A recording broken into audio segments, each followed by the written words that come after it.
Assalamu alaikum, everyone. We're going to be starting momentarily. Just bear with us 1 second.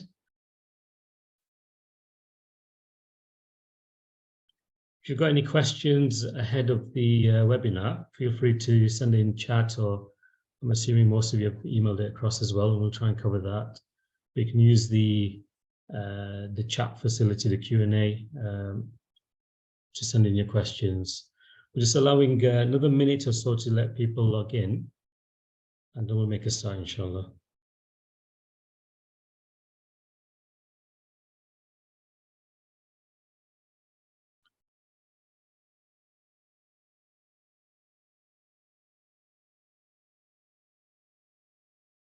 If you're on Facebook, if you want to share our live feed, so others can benefit, you just want to follow our page, cbhuk. Inshallah, you'll get the reward for others joining in as well.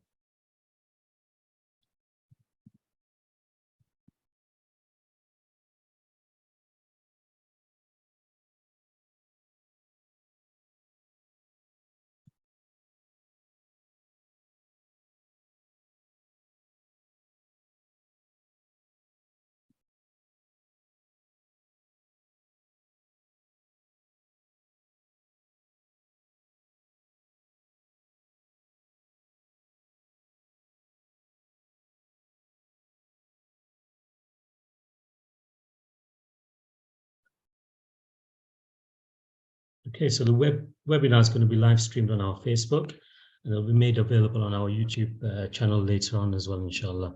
So Bismillah ar-Rahman ar-Rahim, let's make a start.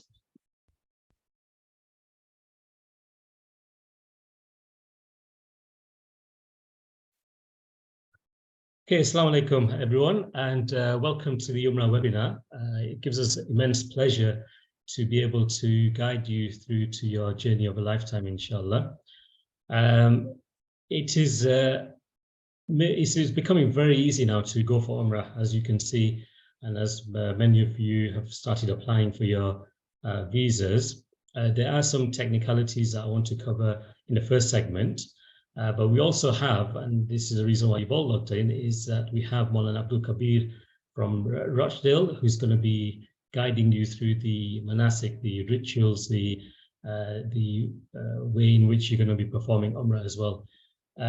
As I'm aware that there's going to be many first-timers going for Umrah, there are many who have been before as well, and like me, who have been fortunate, it's always good to have a refresh when you attend these kind of webinars, and more so that each time you log on and you read and you try and learn about the Umrah, it becomes more fascinating as to why we're doing these particular acts of worship as well. And each time I've logged on and been in the presence and the company of Moulana Abdul Khabir many times, I get to learn something new every single time, and I'm sure you're going to do the same as well. So without further ado, I'll make a start with the presentation. First segment, around 10-15 minutes, I'll cover the new app, Nusuk, a bit of health and safety advice, then hand you over to Moulana. Let me share my screen. I'm assuming everybody can hear me. If there's any issues, if you want to quickly raise your hand, we'll try and address them quickly. We have had in the past some issues with Zoom and these screens not moving, or the slides not moving in time. So if there's any issues as such, Moulana, if you want to just interrupt me midway, I'll have a look at that. Otherwise, Bismillah ar-Rahman ar-Rahim, let's go for it. So Umrah webinar is here. It's here to guide you, give you the best experience of your journey. Is to enrich and enhance your pilgrimage experience, inshallah. As I mentioned, I'm going to cover a bit of pre-departure, the Nusuk App, the high-speed rail train, and travel checklist. My name is Rashid Mogradia. I'm the CEO and founder of cbhuk, and we've been running this charity now since 2006. And alhamdulillah, we've made some great strides in supporting the British Hujjaj when they go for Hajj and Umrah. You can read more about our charity online as well. So just to cover the essentials, the health check, Umrah has now been open to any Muslim aged 5 years and above. If you're going on an Umrah visa, and I'll cover the two different visa types in my slides, then it's a mandatory requirement to have a meningitis ACWY.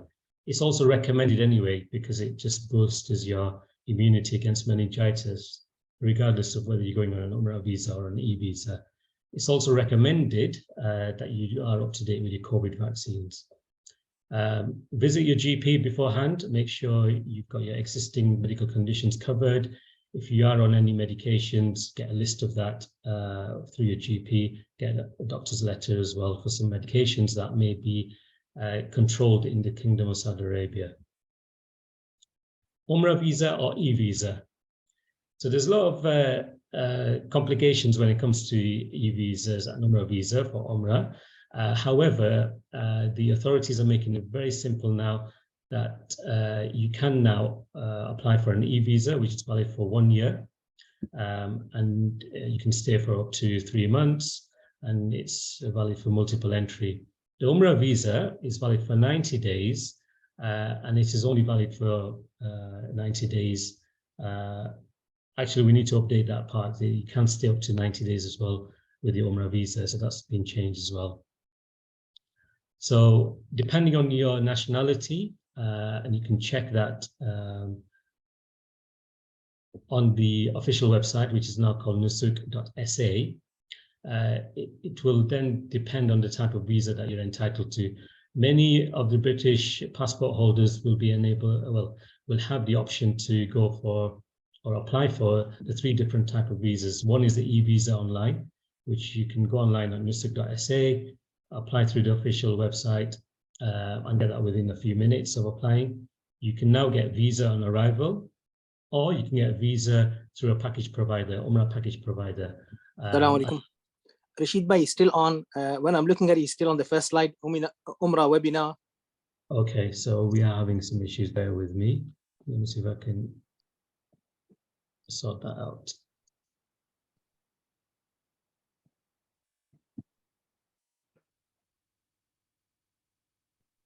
Okay, can you see the screen now?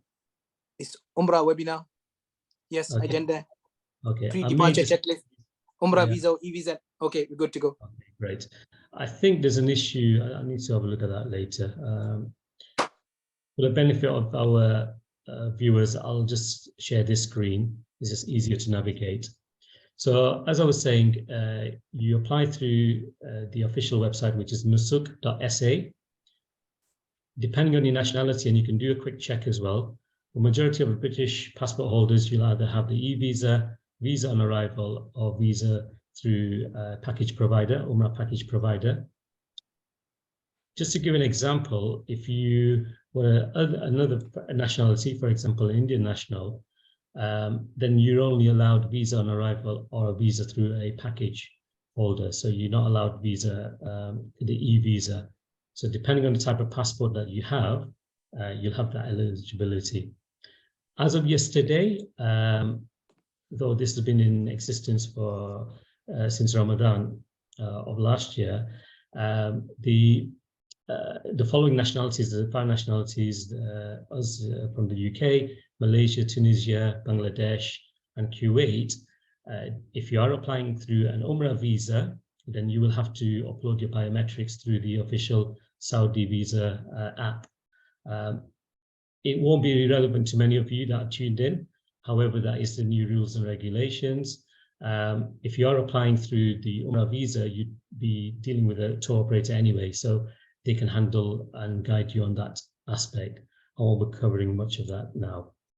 So the new Nusuk App, what's all that about? It was previously known as Itimarna, and just 4 weeks ago, we had the pleasure of actually launching Nusuk in London for the UK market and the European market.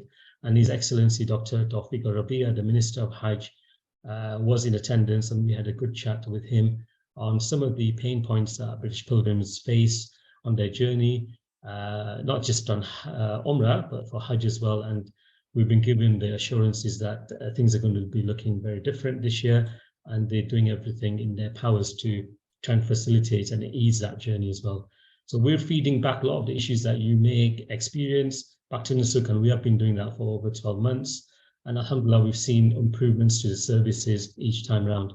And if you've been in the last 12 months, you'll see that when you go for Umrah this time. If you're going first time, you won't necessarily go through that pain point again, and it'll be a very seamless exercise.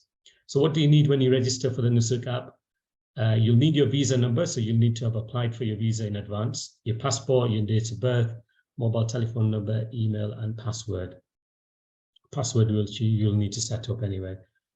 This is a screenshot of what Nusuk used to look like. It used to look like this green screen on your right-hand side, a screenshot taken from the Itimana app, which ran from the lockdown period 2020 until 2022, September 2022. At which point Nusuk was launched. And Nusuk at this stage is just a reskin of Itimana, where it will be more powerful in the months and years to come as it opens up different services and activities and that will be available to pilgrims. So what does Nusuk look like at the moment? It's going to be like this brown kind of gold color, launched in September 2022. And it is used as your gateway for Umrah to Makkah and Medina to allow you to book Umrah and to be able to book your prayers in the Umrah Rawdah for both men and women. Permits are no longer needed to perform Nafil Tawaf, which is done in the first floor. A simple walkthrough. So you'll download the app through either your App Store or your iOS or the Play Store. And once you get that, you'll have on the left-hand side, you'll see an option to select English. So you select English, or if you're comfortable with Arabic, carry on. Create a new user, fill in the details as I mentioned earlier. Launch the app. And a simple walkthrough would be that you'd select Umrah, to select your booking for Umrah. Where you've got companions, you'll have actually your name listed there. So you select your name, press continue, select the time, date of when you want to perform Umrah, and basically accept your terms. You'll be, hazard-free, health conditions are met, etc. And your Umrah permit is issued. And in essence, you'll get a QR code similar to that with a blinking border around it to show that it's active. And you'll need to present that when you go for Umrah. And they can ask for that permit at any time. So if you're in the state of Ihram, you'll be asked for that permit when you go into the Grand Mosque, the Masjid al-Haram. And in the same way, you'd book the Umrah Rawdah visit as well for men and for women. I'm not sure if you can see that. I'm just going to quickly show you, zoom in. You've got booking for men and women, and you can't book vice versa. So a man can't book a woman's permit, and a woman can't book a man's permit. And it's all interlinked with your immigration and your visa as well. One tip I would give you is at least 2 weeks before you're due to travel, start looking at your permit and the availability, certainly for the Rawdah visit, because these come available, could be 2 weeks, could be a week, could be a few days before you arrive, and they get taken up very quickly. So to avoid disappointment, as soon as you know that you're going to be, there's slots available, give yourself a day or two to rest and visit Medina. Don't do it on the day that you're going to arrive into Medina. Give yourself a day or two to acclimatize, to rest, and book it in such a way that you're avoiding makruh times for prayer, and book your slot accordingly. And similarly for the sisters as well. There are limited slots. If you make a mistake or if you want to cancel a slot, you won't be able to book another slot for another 30 days. So be mindful of that. Whereas if for Umrah, if your flights are delayed, you booked an Umrah slot, you got into Jeddah or Makkah late, you could actually cancel, or if it expired, you could rebook pretty much straight away. And you can perform as many Umrahs as well. But for Rawdah, there's only one visit every 30 days. I'll be making this slide available online as well, so you can go through at your leisure. If there's any questions coming out of it, do feel free to drop us an email, contact us. Support numbers for Nusuk. when you're out in the kingdom. So there's a telephone number. It's a local number with the international code. Follow them on Twitter. You've got their official website as well. If you've got any questions, feel free to put them into the Q&A, and I'll cover them throughout, or maybe later on at the end of when Moulana's done his presentation as well. Just want to cover quickly the Haramain high-speed rail. I had the pleasure of actually using this rail back in 2019 when it was first launched, and it's the best thing that's really happened for travel between Makkah and Medina. And the journey takes between 2 hours and 20 minutes or 2 hours and 25 minutes, depending on the service that you book. And it can be booked through the official website, which is sar.hr.sa. There's a link there. And also through the Nusuk App, there's a link in additional services. So if you go into your Nusuk App, other services, select transportation services, it will take you through the official booking app. And here's a very quick route map of where it runs. So it runs between Mecca, Jeddah. And Jeddah has 2 stops, by the way. So if you're in Jeddah, if you're arriving at the airport, it's not a problem. Make sure you book Jeddah airport to travel to Mecca or to Medina, or you can take a taxi, up to you.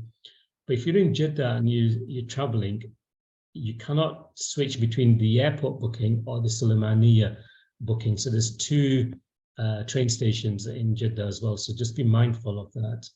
And it runs via Kayak, which is King Abdulaziz economic city, if you want to visit there as well. A snapshot of the rates between the different destinations as of 30th of November 22. There are luggage restrictions, as with any form of transport. If you exceed that, they can and they may well ask you to send it via Saudi Post, and they have Saudi Post depots in the railway stations as well. So just be mindful of what you're allowed. And there's one big bag and a rucksack or a small handbag with your PC or laptop. Moving on, quick travel checklist. Make sure you have a valid passport of at least 6 months validity on your return date. Your e-visa, an Umrah visa, your e-ticket, airline ticket, boarding passes. What I always find easy is that you've got, if you're traveling as a family, make sure you've got each other's copies with you in case you lose your baggage, and also try and upload your documentation to a cloud or online storage that you can retrieve in an emergency, and leave copies with your friends and family here as well before departure. If you're on medication, carry enough for the duration of your travel and plus an extra few days, and carry at least 1 week's worth of medications in case there are delays with your luggage arriving at the other end. And for certain drugs, as I mentioned earlier, they are controlled, and you will need a doctor's letter as well. If you've got any questions, feel free to contact us through our social media, internet, email, various different forms and ways you can contact us as well. Most importantly, remember us in your du'as. May Allah accept your Umrah, and you will have a pleasant experience as well. So I'm going to stop sharing my screen now. I will answer, I can see some questions coming through. I'll answer that throughout the course of the webinar. And I just want to take this opportunity to say a huge thank you to you all for giving us the opportunity to, first of all, present and guide you. And do remember everybody at CBH and everybody behind this webinar in your du'as as well. May Allah accept your Umrah. Over to you, Moulana. Moulana Abdul Khabir has been a long-standing official or unofficial member of CBH and has delivered many Hajj and Umrah webinars and seminars. And inshallah, when we do go back into our face-to-face seminars, I do urge everybody to attend that as well. They are very unique in the way he delivers. So over to you, Moulana Abdul Khabir. Jazakallah ahsanul jaza. Ahlan wa sahlan wa marhaban bikum jami'an. A warm welcome to you all. Assalamu alaikum wa rahmatullahi wa barakatuh from wherever you are right across the globe. Alhamdulillah, we are fortunate that we have a global audience. Jazakallah so much. May Allah reward you for registering and logging in.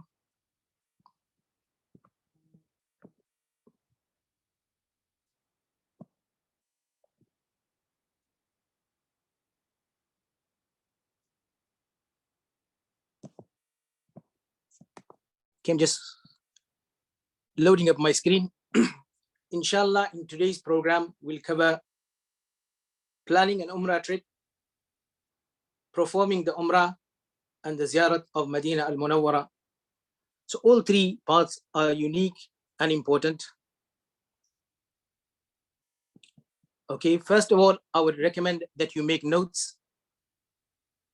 You will have received an email asking you to do that as well. If you haven't, what I'd ask is grab yourself pen and paper. There's lots of information to take in, especially if you are a first timer. I'm aware that a lot of people are going for the very first time, so I don't want you to miss out anything.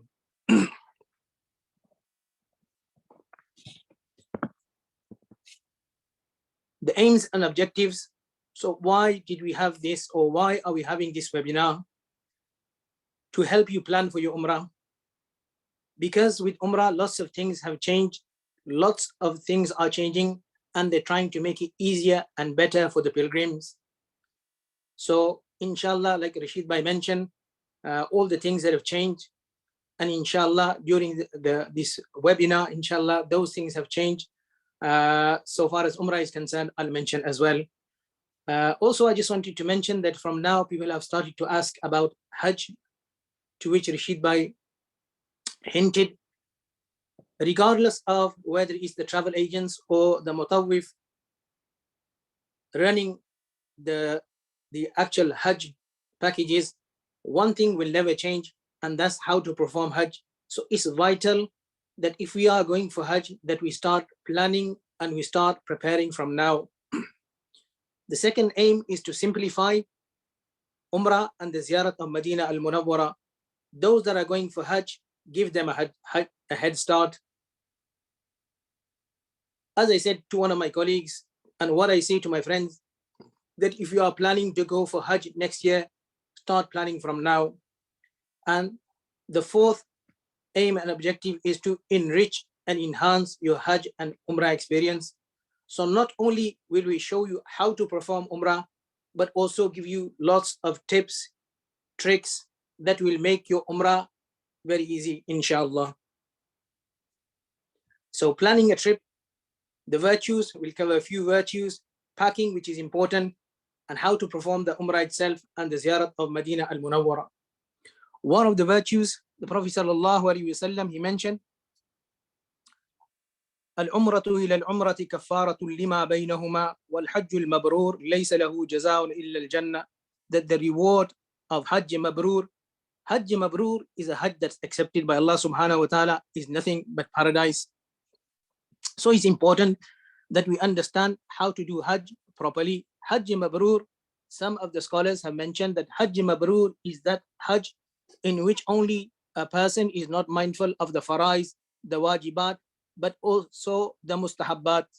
So it's very important that we start learning from now. One or two things, so far as the masail of Hajj are concerned. Why is it that maybe people don't plan too early? One of the things is they may feel that it's a lot to take in. I'll share with you one incident. When I went for teacher training, on the first day, my teacher was not there. We had somebody who was a lot more experienced, a lot more senior, and he was renowned for his expertise. And when I went, the first thing he asked me was, can you eat an elephant? And I was shocked because I heard from my colleagues that this person is an expert in education. And I thought that, why on earth is he asking me, can I eat elephant? So then he went to explain. He said, I'm not asking whether it's halal or not. I'm asking such a large animal. If it was halal in your religion, would you be able to eat it? I was silent because I didn't know what to say. I was quite shocked that he asked me that question in the first place. So then he went to explain that in pedagogy, in adult education, if you break up things, then it becomes a lot easier. So if you're going for Hajj, what I would suggest is sit with a notebook, pen and paper, go through the books of Hajj. Go through the books of Hajj, the Masail, read a few pages a day. Even if you read a few pages, you'll cover the Masail. On the subject of books, what I personally would suggest is, if you're going for Umrah now, in December, there's not that much time. So what I would suggest is at least read the booklets prepared by Hazrat Moulana Salim Dorat Sahab, Damat Barakatum. They're short, they're concise, they're in English, they're easy to understand. And if you go onto the Islamic Dawah Academy website, you can order them online. And of course, because they're small, you can take them with you as well. They will assist you greatly. So far as those people that are going for Hajj, read a few pages. If there's anything that you don't understand, make a note of it. When we have our in-person seminar, you are more than welcome to come and ask me anything. You can even bring your ihrams, and inshallah we'll show you how to tie them. Another virtue of performing Umrah, تابعوا بين الحج والعمرة فإنهما ينفيان الفقر والذنوب كما ينفي الكير خبث الحديد. The Prophet ﷺ, he mentioned, perform Hajj and Umrah consecutively, for they remove poverty and sin as the furnace removes impurity from iron. Still on the subject of books, this is a very, very good book. I have not seen a better book than this in English. It costs around about £12. It explains very, very clearly, quite a thick book, and into a lot of detail. A lot of the questions that the sisters, the ladies might have, sometimes they're a little bit shy to ask. So this is a very, very good question. A lot of detail in here. Diagrams, pictures, very clearly laid out and written. In Urdu, this is one of the best books. You can get it for £1.50, £2. It's called Masail Ma'lumat, Hajj Umrah by Moulana Muhammad Mu'inuddin Ahmad Sahab. And for a long time, I would say over 97, 98% of the Hajj questions that have come in Hajj, Umrah or seminars, the answer are found in this book. So a very, very good book. I would read again and again. So far as packing is concerned, I would make a list of all the things that you're going to take.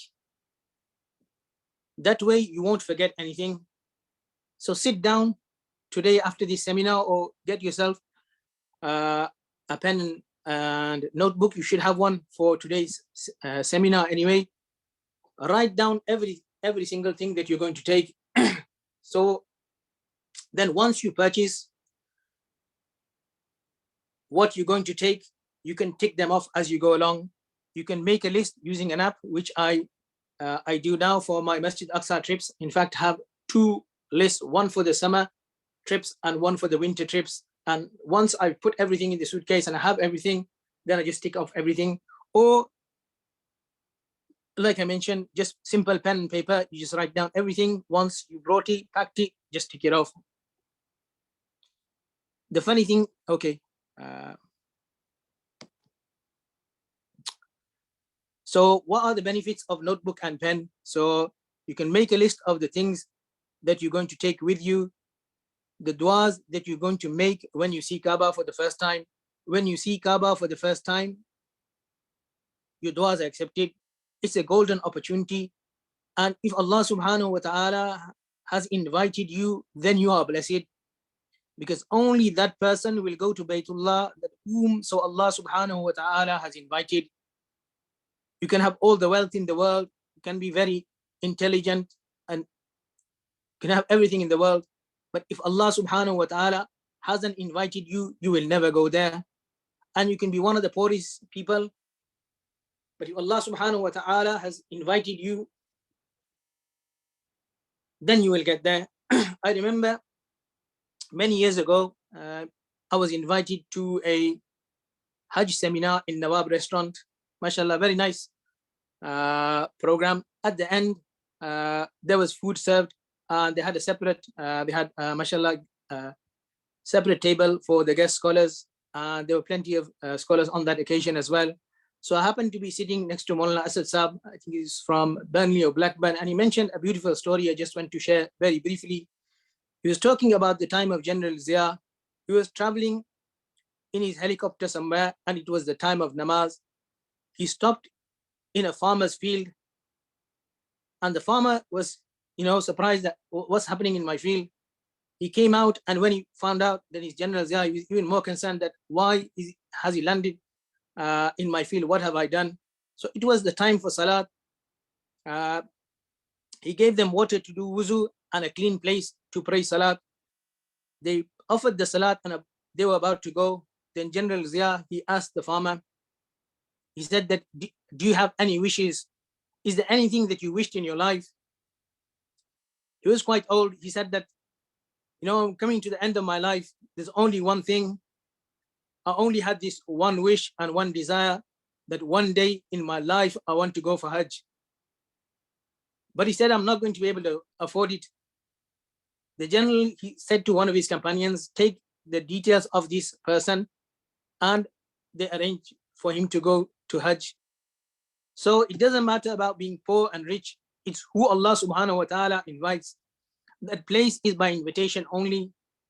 If Allah subhanahu wa ta'ala has granted us the tawfiq and the ability, then we should utilize every single moment. Mentally, we should prepare that we utilize every single moment in the correct way. That is a way of thanking Allah subhanahu wa ta'ala for this beautiful ni'mat He has bestowed us. So don't waste any time and plan and prepare. In this world, when you get invited to the palace, then with the invitation, there's the protocol. They will tell you that you need to arrive this is the time that you need to arrive. You need to be here by this time. There will be a dress code. You won't be allowed to come in if you're going to see the king or queen to a palace in your trainers, in your pajamas, in your jogging bottoms. They will tell you that this is the dress code. This is the time that you need to be here. This is who you will see. The masail of Hajj and Umrah is the protocol. We are going to Allah subhanahu wa ta'ala's house, and we're going to visit Medina al-Munawwara. And when we visit the royal court, there is the protocol, the masail are the adab, and we need to understand what we can do and what we can't do. So make a list of the du'as that you'll be asking Allah subhanahu wa ta'ala. Many people will ask you to make dua for them. So make a list. It doesn't have to be like a long story, just something short. So in the notebook, for example, Dawood Bhai, father is ill. Yaqub Bhai, mother is in the hospital, something like that, so that it will jog your memory. And when I land, when I'm on that part of the flight, when I'm about to land at Jeddah, if I'm going there direct, this is why I think that I'm going to be soon seeing the Kaaba. What will I ask Allah subhanahu wa ta'ala? And of course, when you're doing tawaf, there's no prescribed dua. You can make dua in any language. So write down what you want to ask. Also dua, the names of those people who have asked you to convey salam on their behalf. Packing for Umrah, Rashid Bhai has mentioned quite a bit. Your passport, visa as well. Now, one thing I wanted to mention about the tourist visa. With the tourist visa, you also get the health insurance document as well. You can't have one without the other. With your tourist visa, you pay for the health insurance as well. I very, very much doubt it that you will be asked for the health insurance document, because you can't have one without the other. But I have come across a case where somebody was asked. So I very, very much doubt it. But what I would suggest, just for peace of mind, that just print off the first page of the health insurance document where it says your name and details. That's it. So far as visa is concerned, of course, you can download it on your phone, but I would suggest 1 or 2 printed copies at least, because when you check into the hotels, if you're with a large group, they'll ask for your visa. So then you're not concerned if you need the visa and passport for other things. Airplane tickets, meningitis certificates. Currently, as Rashid Bhai has mentioned, that this is for Umrah visa, not for the tourist visa. So I just wanted to clarify and make clear, if you're going on a tourist visa, currently the meningitis certificate is not a requirement, because there's a lot of confusion about this and people ask this question. So photocopy all the above documents. Money, look after it. Mobile charger, mobile phone and charger, sorry. Of course, you will need the a mobile phone for the app. ihram and ihram belt in the practical demonstrations that we do in the live seminars. Inshallah, I'll bring different samples of different ihrams. By that I mean the tube ihram and the bamboo one, and inshallah explain the difference, and inshallah I'll also show you how to tie the ihrams as well. What I would suggest, those that are going for Umrah in the Christmas holidays, start to practice wearing your ihram from now. Flip-flops and shoe bag. In the previous one, I wrote just shoe bag. What I would suggest is drawstring bag. If there's any Umrah and Hajj tour operators, any travel agents, should I say, then I would recommend giving your customers a drawstring bag. They'll be able to keep their shoes in there, and of course it will advertise your company as well. So if you're taking a drawstring bag with you when you're doing tawaf, then you can put your slippers, your flip-flops in there and do your tawaf. Then I don't hear the story that Moulana, I lost my flip-flops, where I put them by the door. So of course, if you're going to put your flip-flops, which look very similar to other, with a pair of another 500, and then come back after tawaf and expect them to be there, then good luck. So clothes, the weather is pretty warm, so prepare accordingly. One or two things so far as clothes are concerned, the weather is quite warm, so wear something that's cool, cotton material, salwar, kameez, loose jubbas, loose bottoms underneath the jubba, something like that. Also on clothes, because it's now not only winter here but winter there, so sometimes in Medina al-Munawwara in the morning it can be a little bit cool. So I would personally suggest maybe take a top, a hoodie. That's one thing. The other thing is that when you're on the plane and you're not in the state of ihram and there's the air conditioning is on, then you can wear the hoodie and top. So the question is, what about if the aircon is on and you're feeling cold and you're in the state of ihram? So if you have a spare ihram, then of course you can wrap that around you. Also travel blanket, you can wrap that around you just as you're wearing a chadar or shawl. Cooling mist bottles, these are something that you probably won't need now because it's not going to be very hot apart from Zohr and Asr time. But this is something that I would recommend highly if you're traveling for Hajj. Toiletries, you can get everything from there. Some of the checklists in some of the groups that I've seen are extremely long, and I thought that, you know, the only thing missing from here is the kitchen sink. So you're not going to a third world country, but I would suggest that take your toiletries. The reason why I say that is because then you're not looking around for things there, and it will save you a lot of time. The famous supermarket Bin Dawood, it's in Medina al-Munawwara, and there's a few branches in Makkah al-Mukarramah as well, and you can get everything from there. It's like the equivalent of your Asda here, something similar. Medication, Rashid Bhai has already touched upon that. Make sure that your medication is in your hand luggage and you have sufficient amount of medicine to last you. Tawaf tasbih and normal tasbih. Tawaf tasbih is a tasbih with 7 beads. Water bottle, drink plenty of water bottle. Drink plenty of water. When I say water bottle, then it can be a reusable water bottle that keeps the water cold, or it can simply be a plastic bottle. But this is very, very important. Now in Medina and Mecca, it's not that very hot, but still you're going to be walking a lot more than you normally would be, and you're going to be losing water through sweating as well. So drink a lot of water, and of course you have Zamzam water. Sunglasses, because of the heat and of course the reflection of the sun on the marble. Marker pen, this is so that when you come back you can label your Zamzam drums. The Zamzam bottles come in cardboard boxes, so if you write your name on there, it will help you when you're collecting your water at the airport.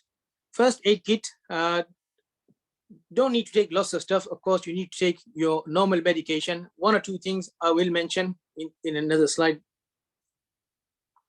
Okay, flip-flops, these are the ones that I suggested in the last presentation. I had a look last night on the Crocs website. These are currently not available. When they are available, they come and they go very fast. The upper bone should be uncovered. So if you're buying flip-flops, of course, they don't have to be Crocs, but these I found quite comfortable. They're rugged, robust, reliable, and they'll get you through easily. Lots of umrahs. These are the ones that were available last night. Yes. Unfortunately, just the Black Friday deals just finished on this Friday. A good time to buy flip-flops from the Crocs website is that Black Friday deals are good. And if you are thinking of purchasing something from there, from the Crocs website, you can get a 15% discount if you sign up for the emails. This is something that I use personally myself. If you look at the make of the flip-flop, is black and light gray. The light gray material is known as lightride. So in the search box, if you type in lightride, you come across all these particular ones I didn't see last night. But the difference between the materials, the black material is cross-light. So between cross-light and lightride, the difference is that the lightride is 25% lighter and 40% more softer. So what does that mean in simple words? That the gray part is very soft and very squishy. So if you're going for Hajj, something like this would be helpful because you can do a lot of walking without feeling tired. These are the ones that I wore to Palestine this year. So this is something that's tried and tested. These are something that I would recommend wearing when you're not, of course, in the state of Ihram. And yes, that those that travel with me to Palestine, these are the ones I used to play football in. Those I showed you in the previous slide, they are no longer available on the website, but this is the newer version. So this is inshallah what I will be taking for the Al-Aqsa trips next year. This I've already also worn. I could have taken my Crocs clogs, but I took these in my last Umrah trip. I just wanted to try them out. These are slides. If I was to wear slides in Al-Aqsa, these are the ones I would wear because they're extremely comfortable, squishy material, and from the bottom, they have quite a good grip. So why is the good grip important? Because when you're walking around the haram, the cleaners, they clean the floor, and the floor is made out of marble. So when it's wet, it can be slippery. So for health and safety reasons, you don't want a very cheap flip-flop that's very smooth from the bottom. People talk about wearing trainers in the days of Hajj. So this is the equivalent. So I showed you the flip-flops, the slides, the clogs. These are the trainers, they call paces. The good thing about them, they have holes. Normally, I wouldn't wear trainers if I was going for Hajj because you don't want to put do wuzu and put your wet feet in your 180, 200-pound trainers. So flip-flops, slides, something like that, I would recommend. Toiletry bag, I put soap in there, fragrance-free. There's particular reason for that. So in the state of Ihram, you can't use fragrance stuff. But if you have soap, like there's a company called Simple, they do a soap that's fragrance-free. So if you put that in your bathroom, you can use that. If you spill saran on your ihram, you want to wash it, you can use that bar of soap. If somebody had a wet dream and they don't have a spare ihram and they need to wash that part, they can use that soap. Deodorant, miswak. In the state of ihram, you can't use paste and toothbrush. Razors to remove the unwanted hair before ihram.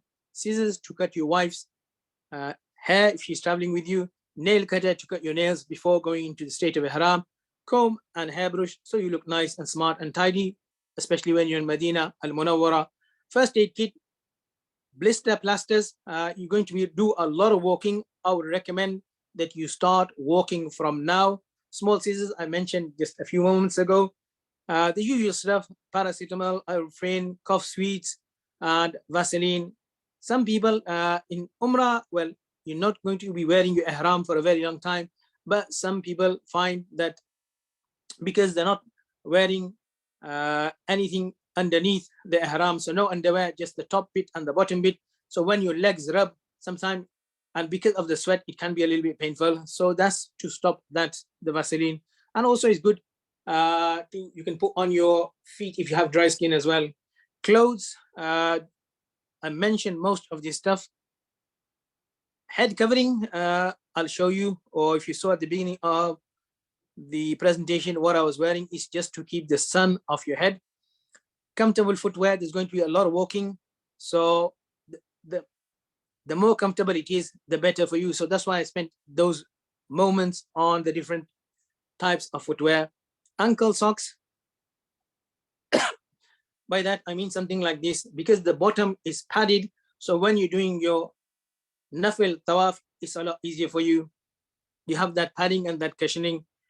I already mentioned about the warm top. Okay, take a warm hat because when you return, of course, it will be in winter, could be snowing, and you'll have little or no hair. Travel adapter, this is what I used to say, but recently when I've seen travel in the hotels, I've seen the normal plugs that we use in the UK. So if you are buying something, I've not seen the 3-star, 2-star hotels, but to be honest, the people that go from the UK, they mostly stay in the 5-star hotels, which have the normal UK plugs. But if you are going to encounter a different type of plug, then it will be the 2-pin one. This is the same plug that you would take to Palestine for a Masjid Aqsa trip as well. And you don't have to spend a lot of money. You can get these from Home Bargains, Savers, Pound Zone, this kind of shop. This is the cooling mist that I was talking about. If you're going for Hajj, take a couple of these bottles. Also, if you're traveling with children and you're going for Umrah in December, take this. And if you're going to summer, to Masjid Aqsa in the summer, this is something also I would recommend. This is for £1 from B&M, Hydra Mist. Okay, one of the reasons I put this slide in here is because there are many different companies that manufacture this. Check on the back. There's 1 or 2 companies that add perfume, which gives it a little bit of a fragrance. So if it's just water, then no issue with that, but that's something to check.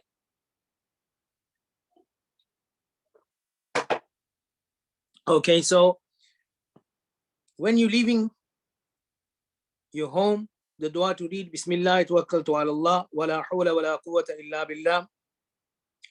The dua for traveling, learn this, try to learn this dua. If you don't know the dua off by heart, read it from the book. Now, entering into the state of ihram. Now, those that are listening will either be going to Medina al-Munawwara first or Makkah al-Mukarramah first. What we'll do is we'll cover Umrah first, as though you're going to Makkah al-Mukarramah first, and then of course we'll go to Medina al-Munawwara. So entering into the state of ihram, you'll take a bath, trim your nails, remove the unwanted hair from below the navel and armpits. That's for the men and the women. The reason why I say that, because if the ladies are in that state in the monthly cycle where they can't offer the salat because of hayd or nifas or the bleeding after childbirth, then it's not an issue. They will still take the bath. Same thing. People ask, can you use deodorant? Yes. Can you use like soap, shampoo, etc.? When you're taking this bath, have a good bath. Soap, shampoo, fragrance, not an issue at all. The men, they will wear the ihram. For ladies, there is no particular clothes for ihram. They can't cover the face. Well, cloth can't touch the face, but there's no special clothes that you have to buy to wear. What I would suggest to the people is that wear the bottom part of the ihram from home. Then if you have a jubba on top, wear the jubba on top. This will make life easier for you. So when you board the plane, you'll simply take off the top part, your t-shirt, and put the top part on, read the 2 rakats, make intention, and read talbiyah. The 2 rakats are sunnat. In the first rakat, you will read Qul Ya Ayyuhal Kafirun, Surah Al-Kafirun. In the second rakat, you will read Surah Al-Ikhlas. If somebody read something else, not an issue. This namaz is sunnat and is still valid. Now, what happens if it's makruh time and you are not able to read it? It's not an issue. This will not affect your Umrah. When you make intention, oh Allah, you will say, oh Allah, intend to perform Umrah, make it easy for me and accept it from me. The reason why this is in red is for a particular reason, because the intention for Umrah, Tawaf, Sa'i, and inshallah when you go for Hajj is the same. So, oh Allah, intend to perform Umrah, make it easy for me and accept it from me. For Tawaf, oh Allah, intend to perform Tawaf, make it easy for me and accept it from me. Oh Allah, intend to perform Sa'i, make it easy for me and accept it from me. You can make the niyat in any language. It doesn't have to be in Arabic. So just to recap, you'll take a bath, you'll wear the ihram, you'll read the 2 rakats. If it's not makruh time, you will make intention and you will read talbiyah. Talbiyah is labbaik Allahumma labbaik, labbaik la sharika lak labbaik, innal hamda wan ni'mata lak wal mulk la sharika lak. So when it's makruh time, you will not read that. What is makruh time? 15-20 minutes after sunrise, 10 minutes after zawal. Zawal is noon time. So what happens? The sun rises and the sun sets. So when the sun rises, it comes to a point where it begins to go down. That is known as zawal. On you must not namaz timetable, you will probably see zawal or noon. Then 10 minutes before zuhr time, this is known as zawal time. So it's makruh to read namaz in that time. So if it's makruh time, then you won't read the 2 rakats. Then after you prayed your asr till maghrib time, that's also makruh time. This is the talbiyah, labbaik Allahumma labbaik, labbaik la sharika lak labbaik, innal hamda wan ni'mata lak wal mulk la sharika lak. So for those that are planning to go in December, start wearing your flip-flops, start practice wearing your ihram, learn the talbiyah by heart. What you can't do is wear clothing that's tailored to fit the parts of the body. You can't wear underwear. This is for the men only, of course. So the men will wear a sheet on top and a sheet at the bottom. What I personally would recommend is to wear the tube ihram, especially if you're a youngster and not used to wearing lungi, etc., because normally we wear trousers, jeans, tracksuit bottoms, and we're not used to wearing this. So this is more covering because it's like a tube and there's less chance of anything being exposed. So you can't wear anything on your head. That's for the men, hat, cap, etc.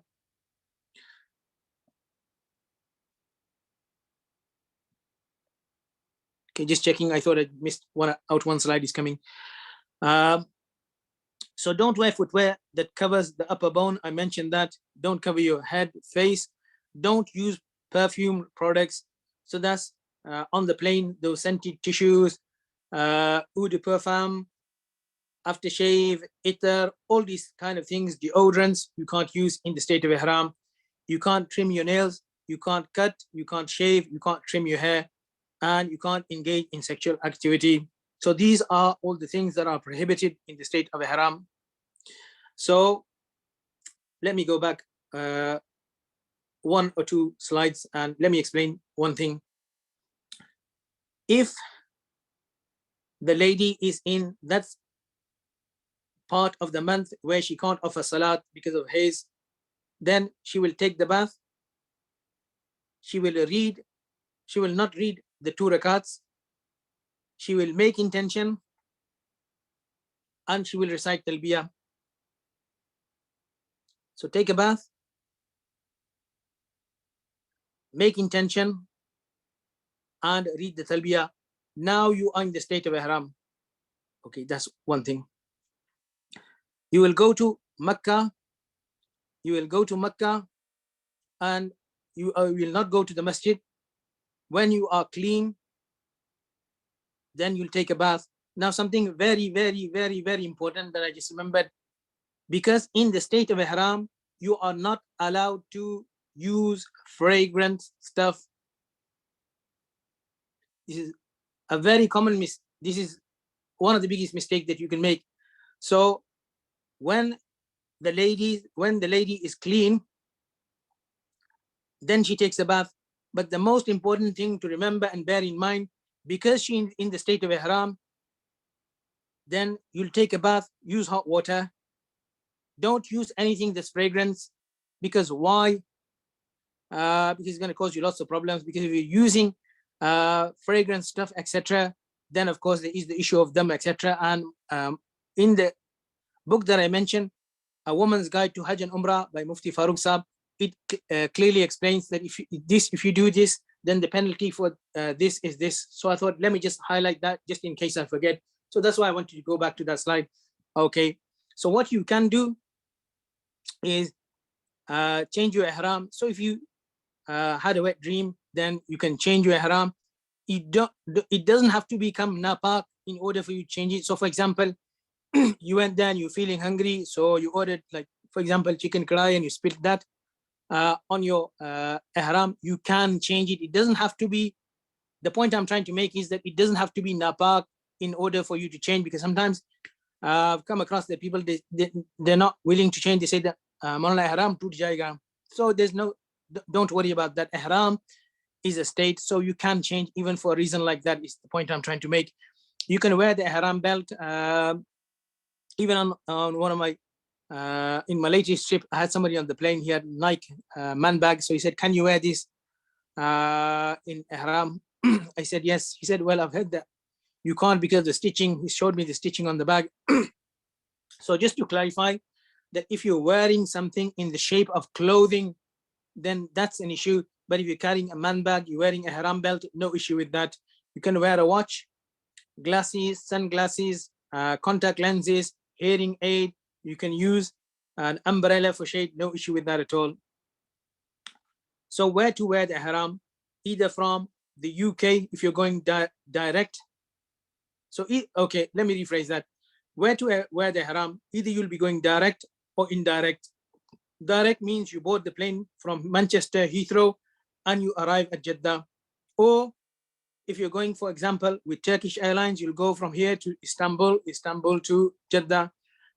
You're going with Emirates, you'll go from here to UAE, to Dubai, and then from there, you'll catch the second flight. So where to wear the ihram? If you have a direct flight, what I personally would suggest is wear the ihram from the UK. One of the airlines that I can think of that go direct, of course, is Saudi Airlines. In the middle of the plane, they have a space, but it's a small place. If you have like 200-300 passengers, they're all going for Umrah or Hajj, then you're going to struggle. So to be open and honest, what I would suggest is once you pass the security, wear the ihram. Here at Manchester Airport as well, at Heathrow, you have a place where you can pray. So wear your ihram, read your 2 rakats.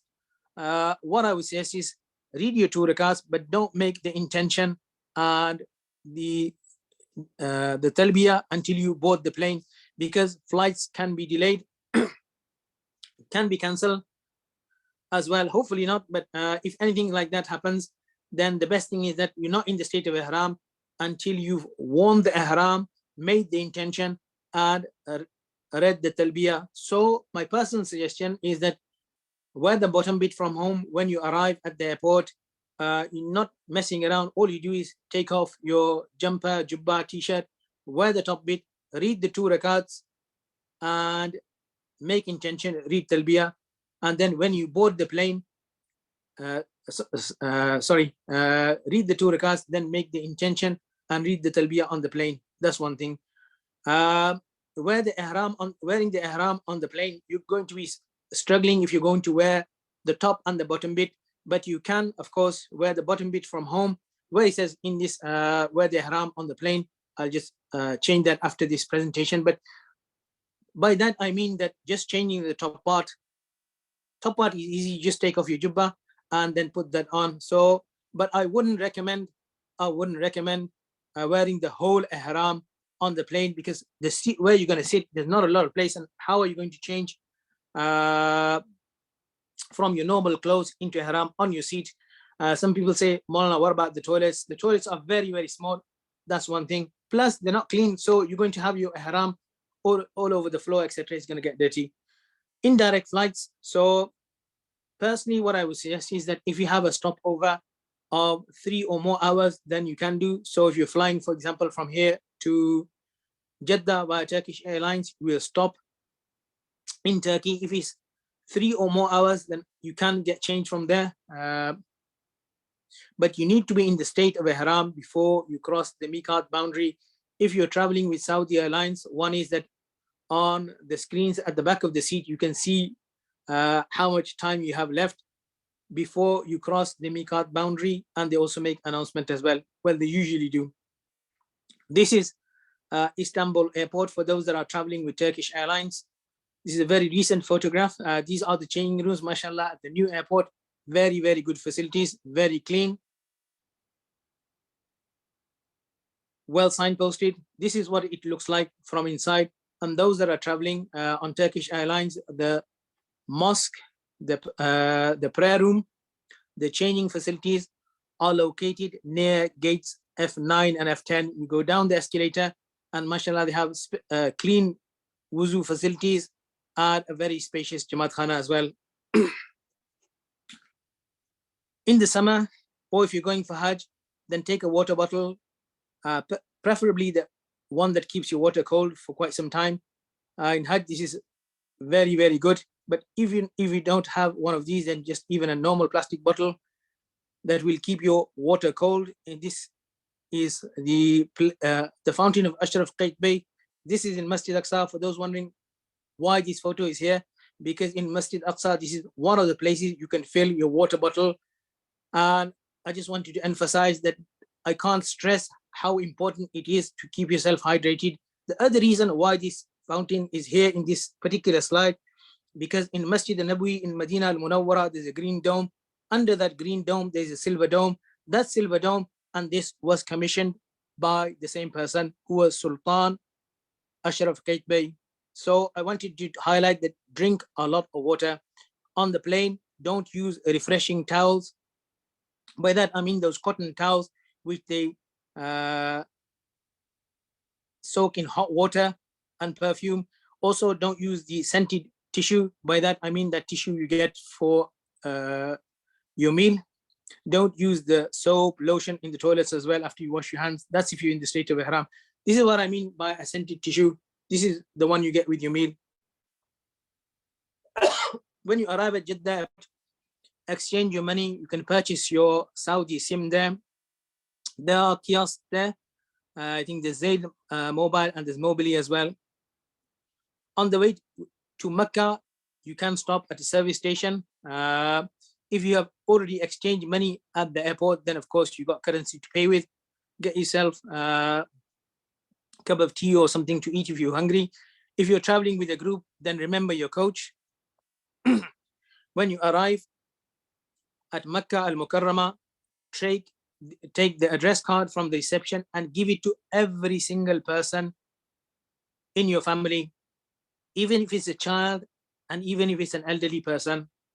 So the first thing you do is you ask them for the hotel address card. In Arabic, it's known as Bitaqatul Unwan. And as a tip, I would suggest that write the room number on the card. If you have somebody who's elderly, of course, Makkah al-Mukarramah, very safe place, and Medina al-Munawwara, very safe place, very peaceful place. Khuda na khasta, Allah forbid, if you lost someone, it's not the end of the world.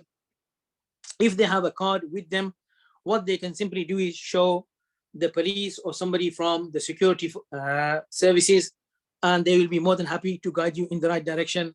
Once you come, if you're lost, if you're elderly, you come back to the hotel. Of course, you can't speak the language and you can't speak English. Then if they just show, if you show the staff at reception the card, of course, because it has that number on there, 409 or whatever your room number is, they can direct you. Because sometimes if somebody gets lost, elderly person, So for example, you have your relatives come from India, Pakistan, Bangladesh, they came with you, something happened, you got separated, and they don't speak Arabic, they don't speak English. And if they have the card, hopefully they find their way to the hotel. But when they arrive at the hotel, they can't explain that this is the room number ours, this is where I was staying. So that's half the job done. So if the number is there, then of course they can guide them in the right direction. At the hotel, don't use soap in the bathroom unless it's fragrance free. So I mentioned you can get in the supermarkets a company called Simple. They sell fragrance free soap. So take a bar of that if you want. You can't use toothpaste as I mentioned, but you can use miswak. You can cover your feet with the blanket, quilt, duvet while sleeping. So the reason why I mentioned this, because in a lot of groups, this has been a debate that, you know, you're not supposed to cover your feet. So what happens when you go to sleep? So that uncovering or leaving the top part of your foot open, that's regarding footwear. But when you sleep, you can cover your feet with sleeping bag as well in Hajj. So leaving the hotel for Haram, take with you your hotel address card, your shoe bag. What I would suggest is, in the previous slides, I've written shoe bag, but now I've started to change all my slides to drawstring bag. And the reason why, because when you enter the Haram, put your slippers in your drawstring bag, and you got that, you know, behind your shoulders. So you're not worried about coming back and not finding your slippers. Tawaf tasbih is simply a tasbih with 7 beads, and take enough money to pay for your haircut. So if you exchange money at Jeddah airport, then you've got money to pay for your haircut as well. Okay, something very important, that's why in red. So of course, when you're going, you'll be taking lots of cash with you for food, for shopping. Don't take all that money with you when you go for tawaf. Leave that in your hotel. In 5-star hotels, they have a safe. If you're traveling with your family, put it in your suitcase if you want, and lock the suitcase. The best thing is put it in the hotel safe. As a tip, what I would suggest is set the PIN number, close the door of the safe, and just check it, because you don't want to have not set it properly, put all your money in there, and you close it, and then you can't remember the PIN number, or you're not sure what the PIN number was, and you got your thousands of pounds in there. So just test it, just make sure it's working properly. If you once you're happy, then of course you put your money in there, and leave your passport as well. Don't leave your passport lying around. So your passport, your valuables, look after them. Entering Masjid Haram, you enter with the right foot, recite the dua for entering the masjid. Bismillah wa salatu wa salamu ala rasulillah, Allahumma aftah li abwaab rahmatik. Make intention for i'tikaf. The reason why I say that, because the 3 most virtuous places to do i'tikaf: first, Masjid al-Haram in Makkah al-Mukarramah, then Masjid al-Nabawi al-Sharif in Medina al-Munawwara, then Masjid al-Aqsa. Make dua on seeing the Kaaba for the first time. So when you see the Kaaba for the first time, you will read Allahu Akbar, La ilaha illallah 3 times. You will raise your hands and make dua. This is a time where dua is accepted, and Allah accepts dua of that person who sees Kaaba for the first time. Make long dua. What I would suggest, if you're traveling with friends and family, organize a meeting point. So when we go as a group, what I usually say to the people that, can you see this pillar or this Quran bookcase, or this thing here, or this particular thing here, or can you see this particular part of the wall? What we'll do is we'll make dua. When you finish, just wait here for everyone. So don't rush anyone, especially if they're coming for the first time. So in the last presentation, I mentioned that this whole masjid, what you see in the picture, the whole masjid, 144,000 square meters, is Masjid al-Aqsa. So usually the people that go, if they stay in the Hashmi hotel, they're coming in from these entrances. So the point I'm trying to make is, all this is Masjid al-Aqsa. If you're staying Golden Domes, etc., you come from one of these doors. So where will you make niyat of i'tikaf? When you're entering from these doors, This here is where you pray namaz. This is Jamia al-Qibli, and this is the Dome of the Rock. This is not Masjid Aqsa. So this I mentioned in the last presentation. After that, somebody asked me, said that, Moulana, can you show us where to make niyat of i'tikaf when you enter Baytullah as well? One thing, I'm not going to spend much time, but Rashid Bhai was talking about learning something different every time. So did you know that the person who built Baytullah was Hazrat Adam alayhi salatu wasalam, and he was the same person who built Masjid al-Aqsa? And did you know that the angles are exactly the same, the degree of the angles? So for example, angle A and angle A in both of this angle and this angle is exactly the same. Masjid Aqsa is 28 times bigger. But those that have been, they must be thinking that, well, when we went, we didn't see the Kaaba irregular shape. It was more a cube shape. So what happened at the time of Rasulullah sallallahu alaihi wasallam, when he was 35 years old, they collected money to renovate Baytullah. And because not all the money was halal, so one of the relatives of Rasulullah sallallahu alaihi wasallam made an announcement that only the halal mal will be used. After all, it's the house of Allah subhanahu wa ta'ala. So this part was taken out, and this is where you have the Hatim.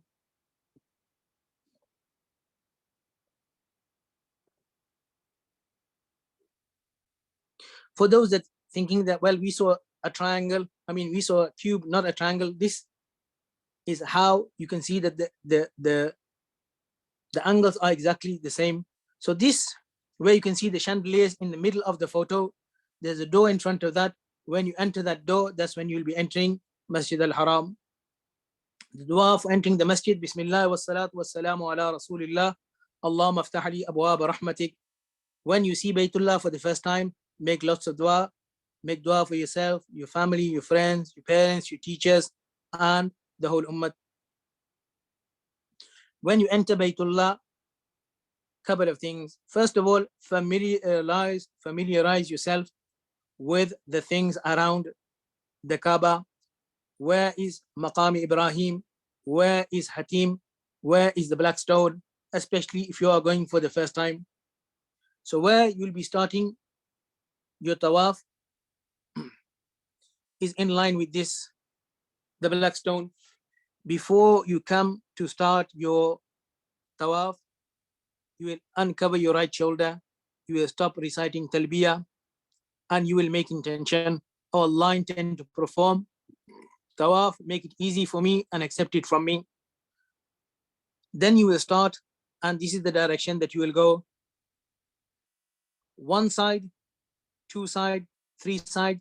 These three side, you can read any dua in any language, because sometimes people are concerned and they worry. They said they take the books into Mataf. Mataf is that place where you do tawaf, just to read the duas, and they're a little bit concerned that if we don't read this dua, what's going to happen to our Umrah? So the whole aim of this webinar is to simplify things, so you can read any dua in any language.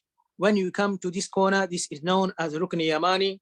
The Prophet sallallahu alaihi wasallam mentioned that on this corner, that there are 70 angels, and whosoever makes dua here, then the angels, just 2 seconds, sorry.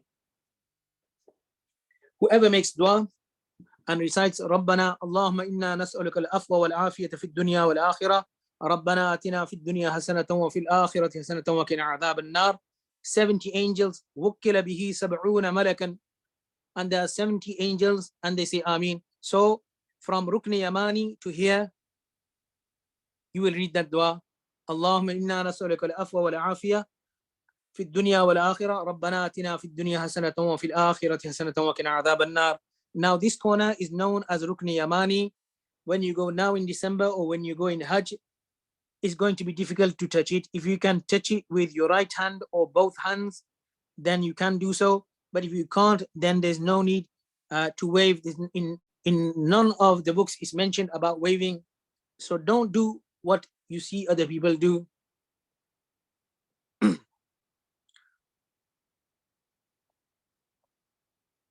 Okay, this is the black stone. So when you arrive at this point, first of all, you will say what is known as takbir. And if you look at Moulana Salim Saab, Damat Barakatuh's book on page 14, on the top, it mentions that you will raise your hands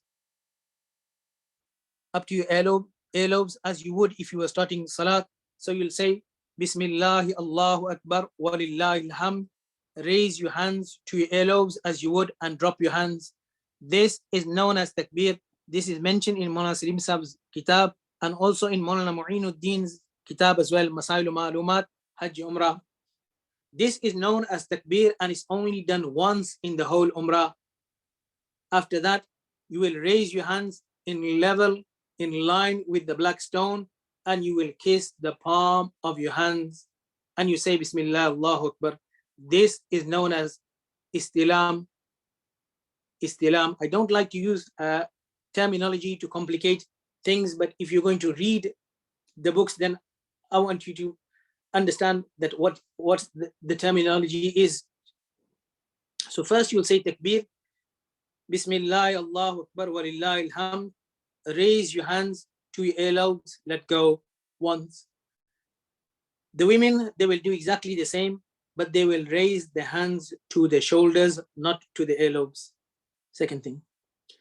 Istilam, men and women, they will do exactly the same way. So you raise the hands in line with the black stone, and then you kiss the palm of your hands. Bismillah, Allahu Akbar. This is istilam. At the beginning of every single tawaf, you will do istilam. Then you start your tawaf, first wall, second, third, fourth, and Rukn Yamani to back to Hajr Aswad. Allahumma inna nas'aluka al-afwa wal afiya. Rabbana atina fid dunya hasana wa fil akhirati hasanatan wa qina adhab an-nar. When you come in line, in level with the black stone, you will face the black stone. You'll turn your chest towards there. Do istilam, which is raising your hands in level, in line with the black stone. Kiss your palms without making a sound. 7 rounds you'll do. On the 7th round, at the end, you will do an extra istilam. So in total, by now, you will have done 8 rounds. Okay, before you start tawaf, choose a meeting point, stop reciting talbiyah, uncover your right shoulder and make intention. In this photo, you can see on all 3 levels, the green light. This green light is in level with the black stone. So if you're facing the black stone, you'll have the green light behind you. And this picture clearly indicates where they are. If I can bring up my pen, so you have the green light here, 1, 2, there, and there.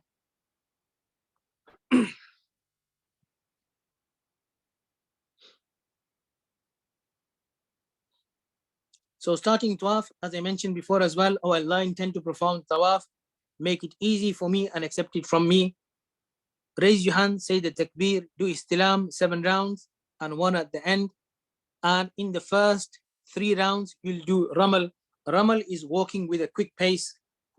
The reason why we do this is that when Sahaba Ikram, Ridwanullahi ta'ala alayhim ajma'in, they came to do tawaf, when the mushrikeen in Makkah saw them, they said, Hammatu wahanahu yathrib, that the bukhar, the fever of Medina al-Munawwara has weakened them. So the Prophet sallallahu alaihi wasallam, he said that in the first 3 rounds, walk fast, walk in a fast pace with your chest out like a Pehlwan. So this was to show them that we are still strong. So it's sunnat only in the first 3 rounds, and it's only sunnat for the males. If you forgot to do it in the first round, you'll do it in the 2nd round and the 3rd round. If you forgot in the 1st and 2nd, then you'll only do in the 3rd round, because to do ramal in the first 3 rounds is sunnat, and not to do it in the last 4 is sunnat. The uncovering of the right shoulder is for the whole 7 rounds. During tawaf, you can make dua in any language.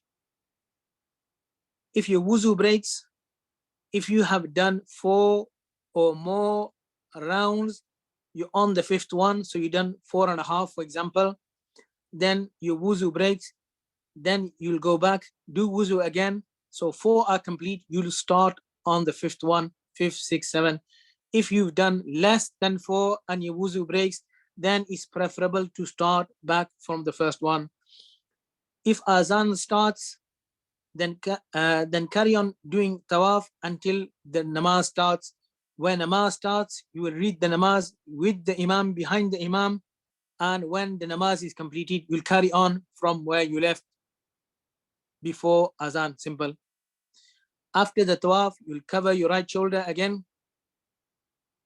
This is Rukn Yamani. This was the dua to read at Rukn Yamani.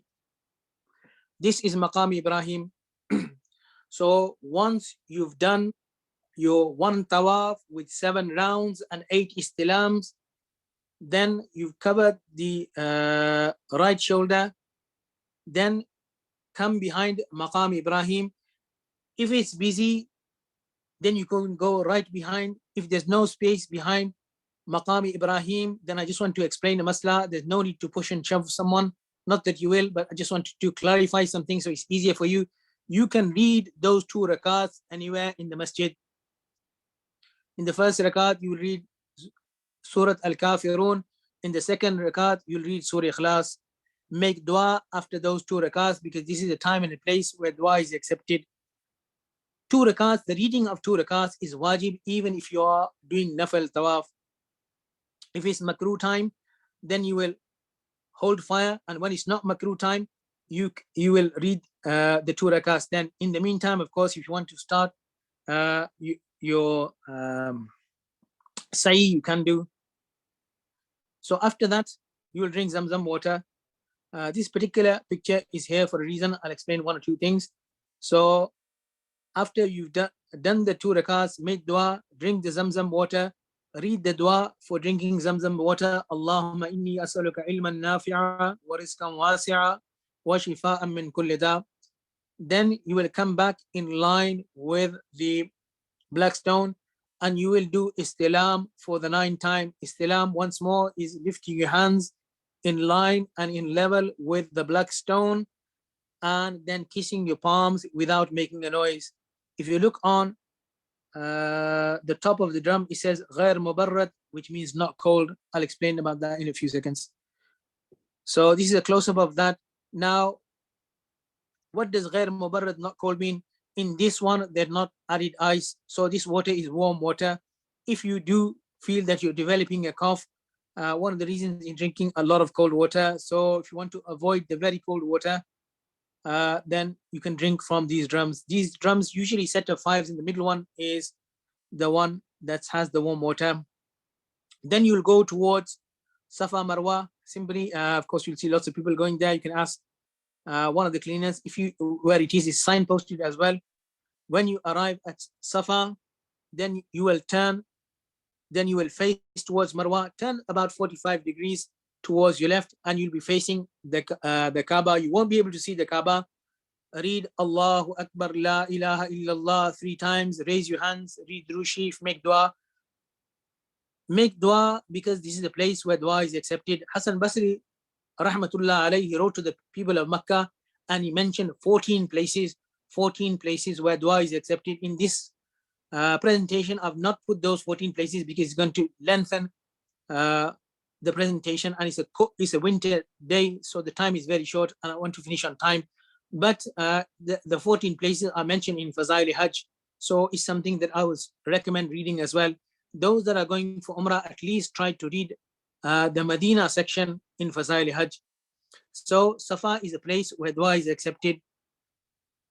Like I mentioned before as well, so far as intention is concerned, you can make in any language. Oh Allah, intend to perform sa'i, make it easy for me and accept it from me. Oh Allah, मैं सही का इरादा करता हूँ, आसान फरमा, कबूल फरमा. Simple. You'll start from Safa and you'll finish at Marwa. You'll jog between the set of green lights. This is for males only. So you start at Safa and you should finish at Marwa. If you didn't, then you've done one extra or one less. This is from Safa and going towards Marwa. So this is the top of Safa. In the middle of the photo, you can see the people, they have like a delicate green light over them. This is the set of green lights. This is a very clear photo of what the green lights look like. And I want to take this opportunity to thank a lot of people, just in case I forget at the end, because I sent out a message on some of the groups that returned from Umrah, asking if they have any good quality pictures that I can use in my presentations. I would like to take the opportunity to thank one particular individual. I'm not going to mention the name. A lot of the pictures they sent I've used in here. So may Allah reward them in this world and hereafter, take them many times for Hajj and Umrah and Masjid Aqsa. So this photo clearly indicates what I mean by the green lights. So the men will jog between the green lights. The women will not jog between the green lights. So what will the women do? They will walk at the normal pace. And in the middle, there's a set of lanes, 2 lanes going and coming. This is for wheelchair users. On the side, there is this gate. So explain to your family, if you're traveling with your wife, your daughter, any of the ladies with you, from your family, explain to them that you will be jogging and they'll walk along here. And when they get to the part where the light ends, you can just see the light ending there in the middle of the photo. Then on the very left hand side of my photo, you can see that where these people are resting. So they can just wait here. And once then you will meet them here. So the first photo was from Safa looking towards Marwa. This is from Marwa towards Safa. So this is right on top of Marwa. When you arrive on Marwa, you will make dua again. This is another place where dua is accepted. You will make long dua for yourself, your friends, your family, relatives, relations, and the whole ummah. That's why it's very, very important that when you arrive in Makkah al-Mukarramah, that you're recharged, refreshed, and good to go, because you don't want to be doing this, that, like to just get the board off your shoulders. So you want to be nice, recharged, refreshed, so you have the himmat and you do everything properly, bearing in mind the adab and the mustahabbat. That's why rest is very important. So you start at Safa, you'll end up at Marwa. From Safa to Marwa is 1. From Marwa to Safa is 2. Safa to Marwa 3. So you'll have started at Safa, you'll end up at Marwa. This is your Umrah complete. For the males, if your hair is longer than an inch, you will shave, you can trim it, but it's best to shave it, because the Prophet ﷺ, he prayed 3 times for the muhalliqeen, those that shave the head, and the 4th time he made dua for the muqassirin, those that trim the hair. So of course, after all, we're going there because we want to get as much sawab and ajr as possible. So it's best to do it in the way that is closer and most liked by our Prophet ﷺ. If the hair is less than an inch, then you need to shave it. That's one thing.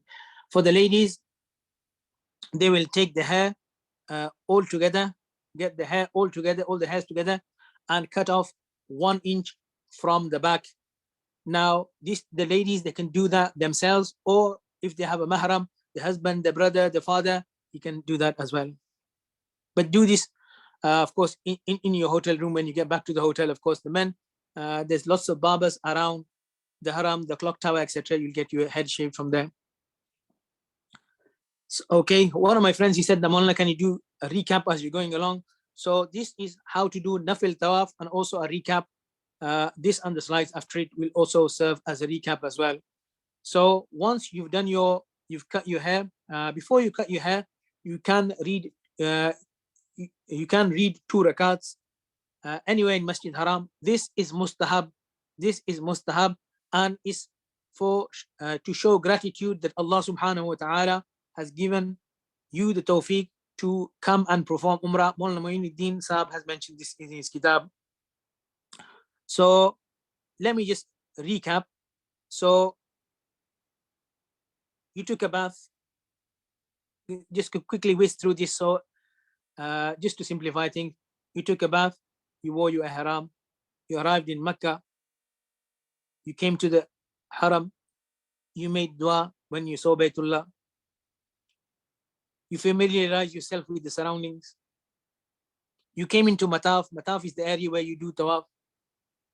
You uncovered your right shoulder, you stopped reciting talbiyah, you made intention for tawaf, you stood in level with the black line, you said takbir, which is Bismillah, Allah Akbar, Walillah ilham. Then you did istilam. Then you went round the Kaaba. First 3 sides, dua in any language. Make dua for yourself, your family, your parents, your ustads, the whole ummah. The last corner before the black stone, ربنا آتنا في الدنيا حسنة وفي الآخرة حسنة وقنا عذاب النار. In the last round, you did an extra istilam. You read 2 rakats. You drank Zamzam water. Came back in level with the black stone. Did another istilam. Did sa'i, starting at Safa, ending at Marwa. You trimmed or shaved your hair. Your umrah done. When you're in Mecca, you can perform nafil tawaf. For nafil tawaf, you make intention. Of course, you'll be wearing your normal clothes. You perform the tawaf. Read the 2 rakats. The 2 rakats are wajib, even if it's nafil tawaf. There is no ramal or istiba in nafil tawaf. If it's makruh times, for example, a good time is between Asr and Maghrib. But of course, because it's makruh time, so do your tawaf, and after Maghrib time, read your 2 rakats. Simple. Common question, can you do tawaf and umrah for the isal sawab of other people? You can do. You can do. How would you do it? So, for example, just before you're about 2 ways. One is before you're about to start your tawaf, oh Allah, I intend to perform umrah. Oh Allah, I intend to perform tawaf on behalf of my father. Make it easy for me and accept it from me. Same if you were doing nafil umrah. Oh Allah, I intend to perform umrah on behalf of my mother or my father or whoever you're doing it on behalf of. Make it easy for me and accept it from me. So currently, the people that are doing umrah, they do the umrah on the bottom floor.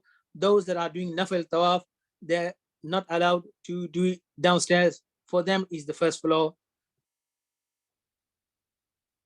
Okay, if you're doing umrahs after that, so if you want to do a second umrah, which you should do or try to do, then you will take a bath in your hotel room, wear your ihram, go to Masjid Aisha, read 2 rakats, make intention, read talbiyah, come back to Masjid Haram. So you can get a taxi. I think it's about 20 riyals from Mecca to Masjid Aisha, one way. So there's buses that go as well, but if you don't speak Arabic, it's a simple thing. Just there's loads. There's no shortage of taxis. Just catch a taxi there and back. So you come back to Masjid Haram, you perform the tawaf, read the 2 rakats with the wajib, drink Zamzam, do the 90 istilah, sa'i, and shave your head. So this is one of the slides with the recaps for one of my friends who requested this. I'm not a doctor or a health and safety professional, but 1 or 2 things I will mention. When you're going for Hajj and Umrah, eat well, because you will need the energy. There is something that I call, in my own terminology, burnout. So what happens sometime in the past, that people, especially if they're going to for the first time and they're in a lot of josh, then they heard the fazilat, if you do so many tawaf, then you get this much reward. Go steady, especially if you're before Hajj. And even if you're going for Umrah, look after your health, because in Urdu they say, Jaan hai to jaan hai, jaan hai to jahan hai. If you have good health, then you have everything. So you don't want to neglect the food, rest, etc., etc., and then be in josh, and then 2 days later, the Moulana make dua, I'm not feeling well. So what happens that they've done a lot of ibadat, a lot of time in the masjid, a lot of Quran, a lot of tawaf, but all that takes energy. So eat well, don't miss your breakfast. drink plenty of water. So medical things, some things can happen, but some things can be easily avoidable. And I can't stress how important it is to keep yourself hydrated. Unfortunately, I don't have time, but inshallah, on another occasion, I'll tell you lots of stories of lots of things that have happened. So it's very important to drink, especially in Hajj. And there's no excuse that there's Zamzam water. So go early into the masjid, drink Zamzam water. When you're coming out, drink Zamzam water. Carry a bottle with you. It doesn't have to be anything fancy. Just one of those 500 ml plastic bottles. Fill it up and drink a lot of that. Sleep well. So why I mention this, because then you'll be recharged and refreshed for the next day, because you don't want to do lots of nafil ibadat. Then when it comes to fajr, your roommates waking you up, and you say, just give me 5 minutes, give me 5 minutes. You want to be that person, ready to go. And you want to be that person, refresh, recharge, and say, let's go.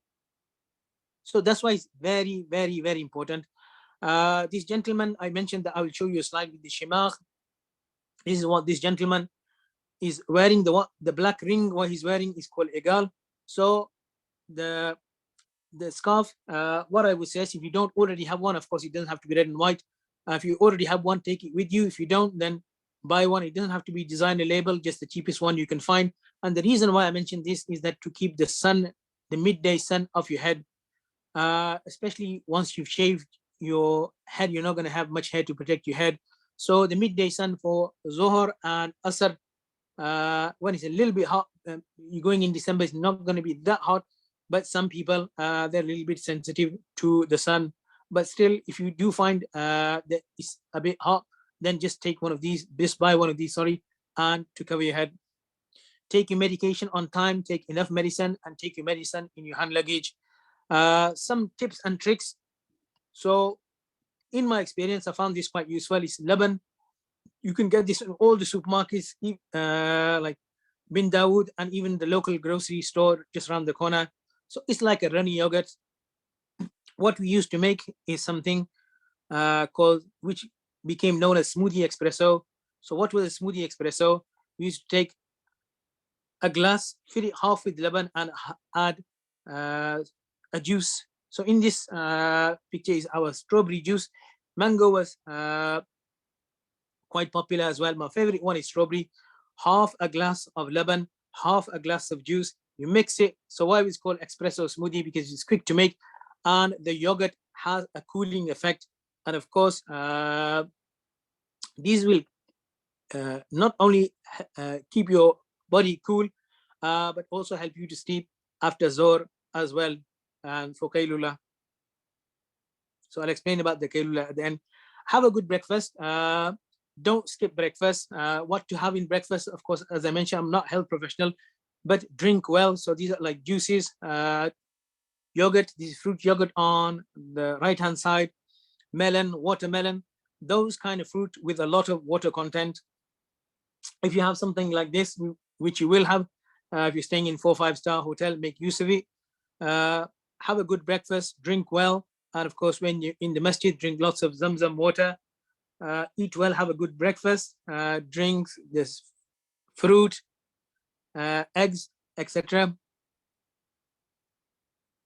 So the previous picture, that was a breakfast in Makkah al-Mukarramah. This is Medina al-Mudawwara. Same drinks, that's dal soup, same fruits, egg for the protein, and the carbohydrates. This is a breakfast. First one, breakfast in Mecca. Second in Medina. This is breakfast in Palestine. This is not here for the breakfast, but the view that goes with it. And this is to remind me about something. The Prophet ﷺ, he said that 120 mercies of Allah subhanahu wa ta'ala descend on Baytullah. 60 للطائفين, 60 on those that are performing tawaf. 40 للمصلين, 40 on those that are praying salat. وَإِشْرُونَ لِلنَّاظِرِينَ.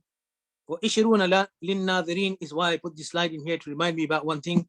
So if you are tired, try to sit and look at Baytullah. just to look at Baytullah is sawab, is why this slide is here. Also, because that is ibadat as well. Also, when you go to Masjid Aqsa, to look at Masjid Aqsa is sawab.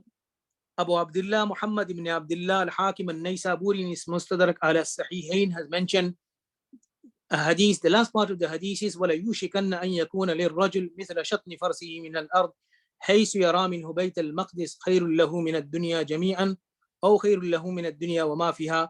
The Prophet ﷺ mentioned the time will come, a person will have land the size of the rein of his horse. The rein of his horse जिसको हम उर्दू में कहते हैं घोड़े की लगाम. And from there he will see Baytul Maqdis. For him it will be better than the world and what it contains. So try to look at Baytullah. If you have room, if you're in the room that you're staying, you'll be staying with your family or somebody who's a stranger. If you're going with the package, keep your room clean, keep it tidy. All the rubbish put in one corner. Keep the bathroom door shut. Put your slippers next to the door. In the room, if you're staying with strangers, be mindful of them.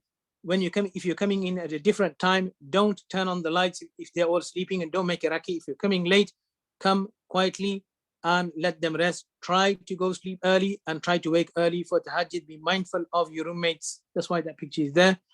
Try to perform as much tawaf as possible. Try to perform more than one umrah. Try to complete one Quran at least.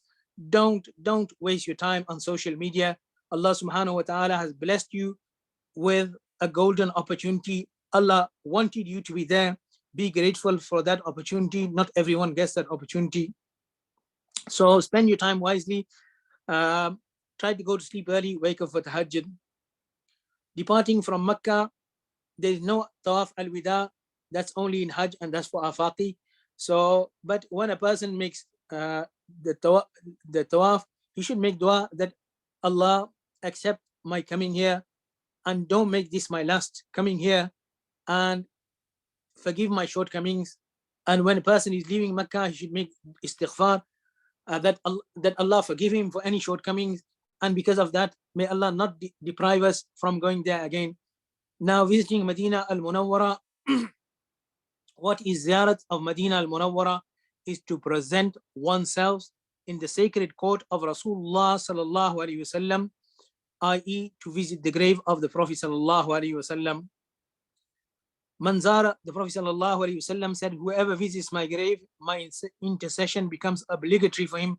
Manzara qabri wajabat law shafa'ati. Whoever visits me and has no other motive has a right over me that I intercede on his behalf. Who doesn't need the intercession of Rasulullah sallallahu alaihi wasallam? So when you're visiting Baytullah, one of the du'as that a person should make is that Allah subhanahu wa ta'ala keep him steadfast on deen while he's in this world, and when it's time to depart from this world, that Allah give him khatima and iman. One of the most important du'as that a person could make. When you're entering Medina al-Munawwara, the dua is for entering, Allahumma hadha haramu nabiyik faj'alhu li wiqayatan min al-nar wa amanan min al-adhab wa su'il hisab. What I would suggest, before you go, read the biography of a person. The more you know about a person, the more you'll love him. So, like, you ask any football fan that if he's really and madly into football, he'll know that this is my favorite player. This is how many matches he's played. This is how many goals he scored. This is how many goals he scored in the World Cup. This is the first World Cup that he played in, and this is the last World Cup that he's going to be playing in. So we should ask ourselves, how much do we know about the greatest person who ever set foot on this earth? So read a biography. As I mentioned before as well, if you don't have much time because of work commitments, if you're going now, at least try to read the section on Medina al-Munawwara in Fazail Hajj. When you arrive in Medina al-Munawwara, give everyone the hotel card. Write your room number on there. Leave your luggage in the hotel room. That means that when you've been allocated, if you're going with the group leader will allocate you your room number. Don't leave your luggage suitcases in the hotel lobby and then rush off for namaz and rush off for to go to Masjid Nabi. Leave your luggage in your room. take a bath, wear your best clothes, wear good quality itar. When you're leaving for the hotel, read Drushif in abundance. Sorry, I forgot to.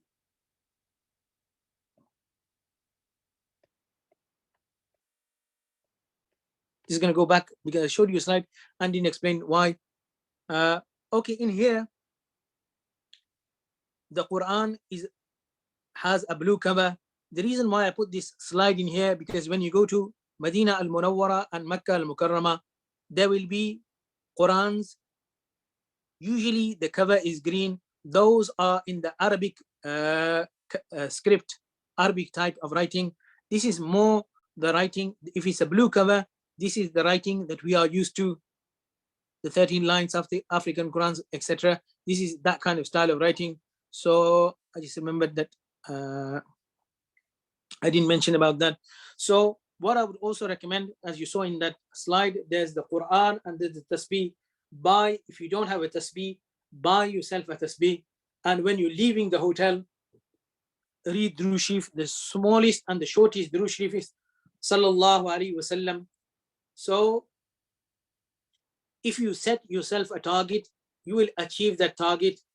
And from where your hotel is to Masjid al-Nabawi al-Sharif, so many times you can read Durood Sharif. Just for argument's sake, let's have a look at an example. If a person was just to read Sallallahu Alaihi Wasallam, it's not going to take him a long time. And if he was to read 100 times going to the masjid and 100 times coming back, so for every namaz, that's 200, and 5 namaz, that's 1,000. 1,000 in one day, which is nothing. So try to read as much Durood Sharif as possible whilst in Medina al-Munawwara, and try to perform as much tawaf as possible whilst in Makkah al-Mukarramah. So, okay, take your shoe bag with you, because when you enter the masjid, you can put your slippers in your bag and you can put those in a shoe rack. And the shoe rack is usually where you're going to be praying namaz, so the shoe racks are quite close. So put your shoe bag in the shoe rack. Go early for salat. A tip that I would give is try to go at least half an hour early. What I used to do, just want to share one thing. When I went with my cousin, brother, what we tried to do is go there at least half an hour early. Now it's very easy for if a person is hafiz to read one sipara in 20 minutes, because I know that there are many huffaz and ulama listening to today's program as well. So in 20 minutes, you can read one sipara. Now what happens is, after namaz, there's what I noticed on the first day coming out, there's a lot of rush. So option one is you can leave with those and be stuck in the rush for 10-15 minutes, or you can sit in your own place and read Quran. If you wait there for another 20 minutes, you'll have read another sipara.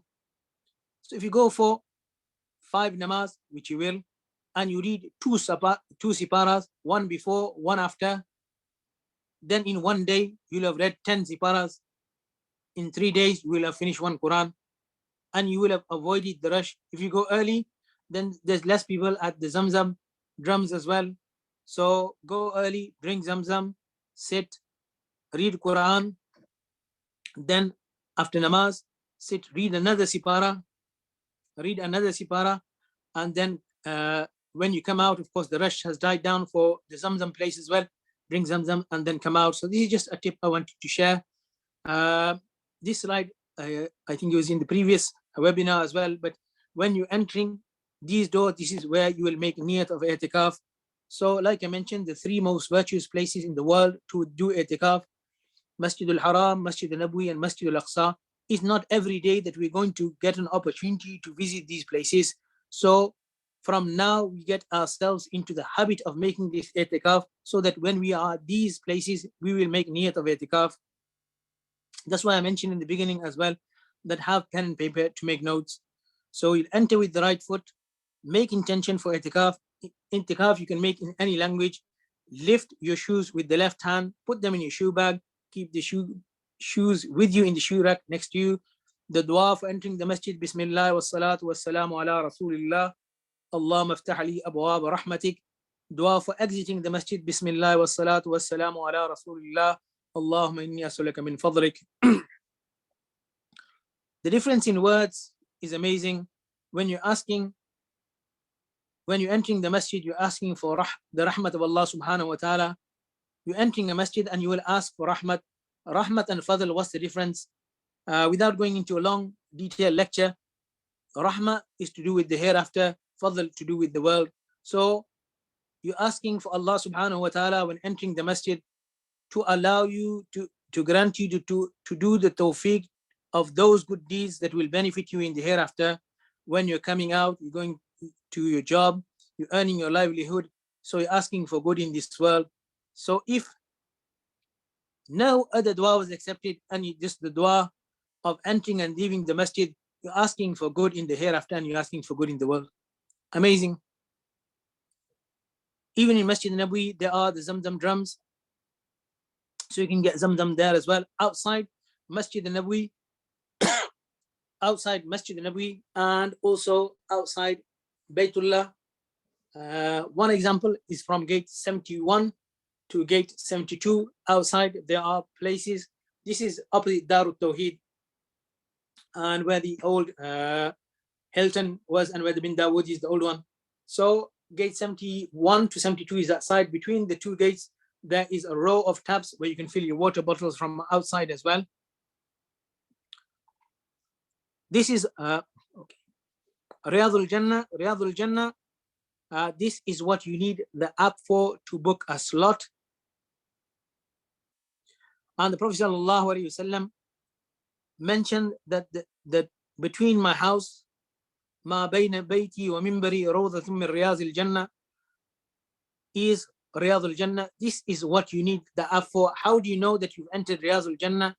Of course, now it will all be cordoned off, but the carpet is a cream color. Read 2 rakats in there. When you present yourself for salam, in the photo you'll see the 2 pink pillars. So where the Prophet sallallahu alaihi wasallam, Hazrat Abu Bakr radiyallahu ta'ala and Hazrat Umar radiyallahu ta'ala who are resting, is the middle section between the 2 pink pillars. When you're in line with the first brass circle, if you look on the lower half of the photo in the middle, you'll see 3 brass circles. The first one is large, then on the right hand side there are 2 smaller ones. When you are in line with the first one, I mean the one on the left hand side, the largest circle, you are in line with Rasulullah sallallahu alaihi wasallam. You will present your salam. In many books there are many salams. Learn something that's simple, learn something that you can read easily, learn something that you can say easily and with respect and with adab. So you stand there with respect, adab, no all these mobile phones, no all this live streaming, just with respect and adab and ihtiram, no noise, no nothing, just adab, ihtiram ke saath. If I was to summarize the whole section of Medina in one word, it's all about adab and respect. So you will present yourself. In a moment I'll tell you what to read. Then let me just,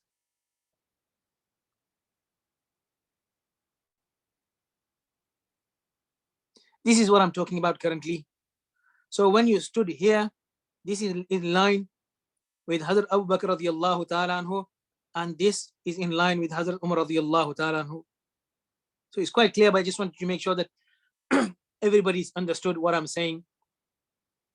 So you will present yourself first in line with Rasulullah sallallahu alaihi wasallam, and you'll convey your salam. Then the salam of other people who have asked you to convey the salam. Then you will move to your right hand side, and then you will convey salam on Hazrat Abu Bakr radiyallahu ta'ala anhu and Hazrat Umar radiyallahu ta'ala. What words will you use? I'll give you a few examples.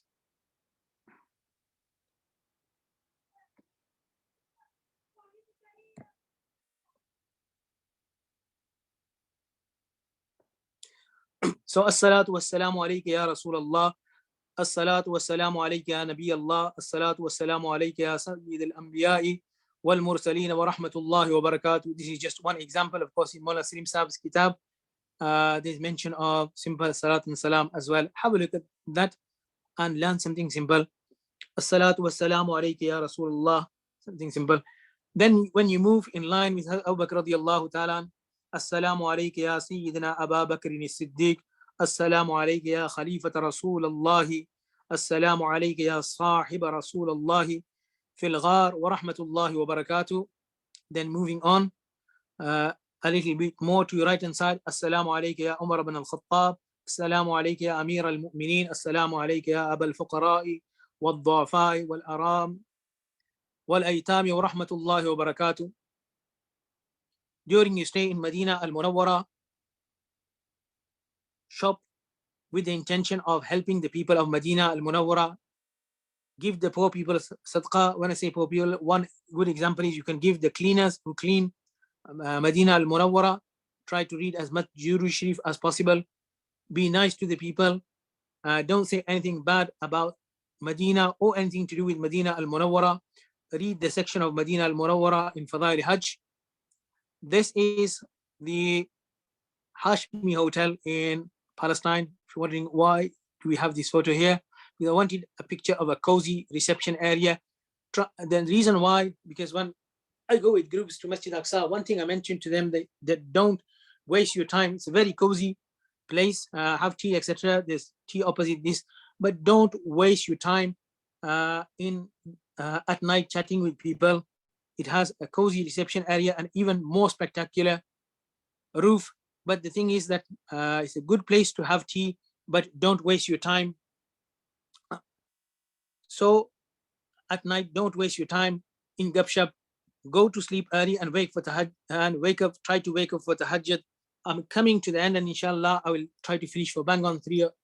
I'm just going to mention one last thing and conclude. So this is because there are quite a lot of people who went with me in September to Masjid Aqsa, and a lot of people that are going again in September. So I'm going to mention this, that what we used to have is a tertib, that at 4:15 we used to leave for Al-Aqsa. 4:23 we would arrive there, have tea, biscuits, coffee, dates, and then read Tahajjud. So go to sleep early at night, wake up for Tahajjud. After reading, so from 4:30 till 5, there was half an hour. What I recommended to the people is that read Tahajjud and then make dua for all those people that have requested you for dua. So when you go to meet the people, you'll ring people, you'll go to meet them in person. They say, make dua for us when you go. So when are you going to make dua? All day you're going to be doing tawafs, nawafil, etc., etc. So Tahajjud time is a brilliant time to make dua. So remember all those people that have asked you for dua. That's one thing. So read as much, 2 rakats, 4 rakats, 6, 8 rakats of Tahajjud, then make dua. So 30 was to read Tahajjud, make dua till 5 o'clock. Then 5 o'clock, Fajr Azan would happen. After that Sunnat, what I suggested to people is that read Surah Yasin and make dua for all your deceased one. A lot of people have passed away, especially in COVID times. There's no one listening to this webinar who doesn't have someone that's passed away. If you read Surah Yasin for them, they will get the reward. They will get the reward. And a person who's passed away, he gets the reward of a good deed, like we receive a gift. And he will show that, he or she will show that to the rest of the people around him. And people will ask that, where did you get this from? And he will say that I left my daughter. She read Quran for me. I left my son. He made dua for me. So this is something that I suggest, because Allama ibn al-Qayyim al-Jawzi has mentioned that the sawab of Al-Aqsa is increased. Similarly, the good deeds are increased. One of the virtues of Makkah, inshallah, if I had a longer time, I would mention the virtues of Makkah, but read Fazail Hajj. The good deeds are increased by thousands of times. So if you adapt this, you are reading Surah Yasin. Not only are you reading that Surah Yasin and gifting it, but that Surah Yasin, which the sawab is increased by many fold. So this is what I wanted to, that's why I put this tertib here for this particular reason. So try to read Surah Yasin, make dua for all your deceased one, and then do your tasbihat at least 100 times, third kalima, istighfar, do shif, of course, when you're in Medina, a lot more times. This is a good time. Then, of course, Fajr Jamaat used to be at 12:30. So I just wanted to share this with you. Hopefully, it will inspire other people. That's the reason for that. This is when you go for tahajjud, you have the coffee, the tea, coffee, saffron with milk, and the mint tea. So that's, I thought that inshallah, hopefully this will inspire people. One final thing, this is the last slide, that people asked about the Zamzam. So when you're coming, B2 and C2 is where you can get the Zamzam. At Jeddah airport, you will need to show your passport and your visa. It costs 8.5 riyals. So don't spend all your money in Mecca and Medina. Save some for the airport, for your tea and coffee, and of course your Zamzam water as well. And it's 1 bottle per person per passport. So this is where you pay. Here, where the person in the black t-shirt is standing at the counter, then where this gentleman with the pink t-shirt is standing, will collect your Zamzam from there. So Jazakallah so much for your time. I hope that what I've said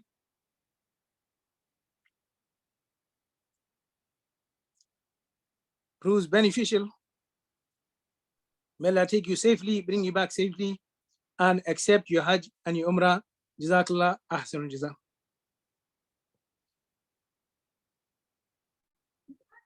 Jazakallah khair, Moulana. We've got a few questions that are in the chat at the moment. So if I can maybe quickly ask you, I'm just conscious of the time as well. We can quickly go through that. Is that okay? Moulana? Yeah, sorry. Okay. Yeah. Okay. Can we drink Zamzam water before performing Umrah? There's nothing wrong with drinking Zamzam water before. When you, of course, when you enter the masjid, you're thirsty. There's no haraj in drinking Zamzam water before. You can drink Zamzam water anytime. Okay. There's another question here regarding face masks. As you know, okay. I'm just quickly whizzing through the questions. There's no need to wear face mask. It's not mandatory requirement. So the men, they need to uncover the face, and they can't have something that's covering the face or the head. So there's no need to wear the face mask. So it's better. Was that a type after sunrise supposed to be? So sunrise, for example, if it's like 6 o'clock, then after 6:15, 6:20 is the makruh time. It is supposed to be after sunrise. Somebody's asked about the thingy. Okay, do boys under 10 need to wear the ihram or be in the state of ihram to perform Umrah? Okay, good question. So the child, if he's not baligh, it's not about the age, is baligh and not baligh. So if the child is not baligh, he will wear the ihram.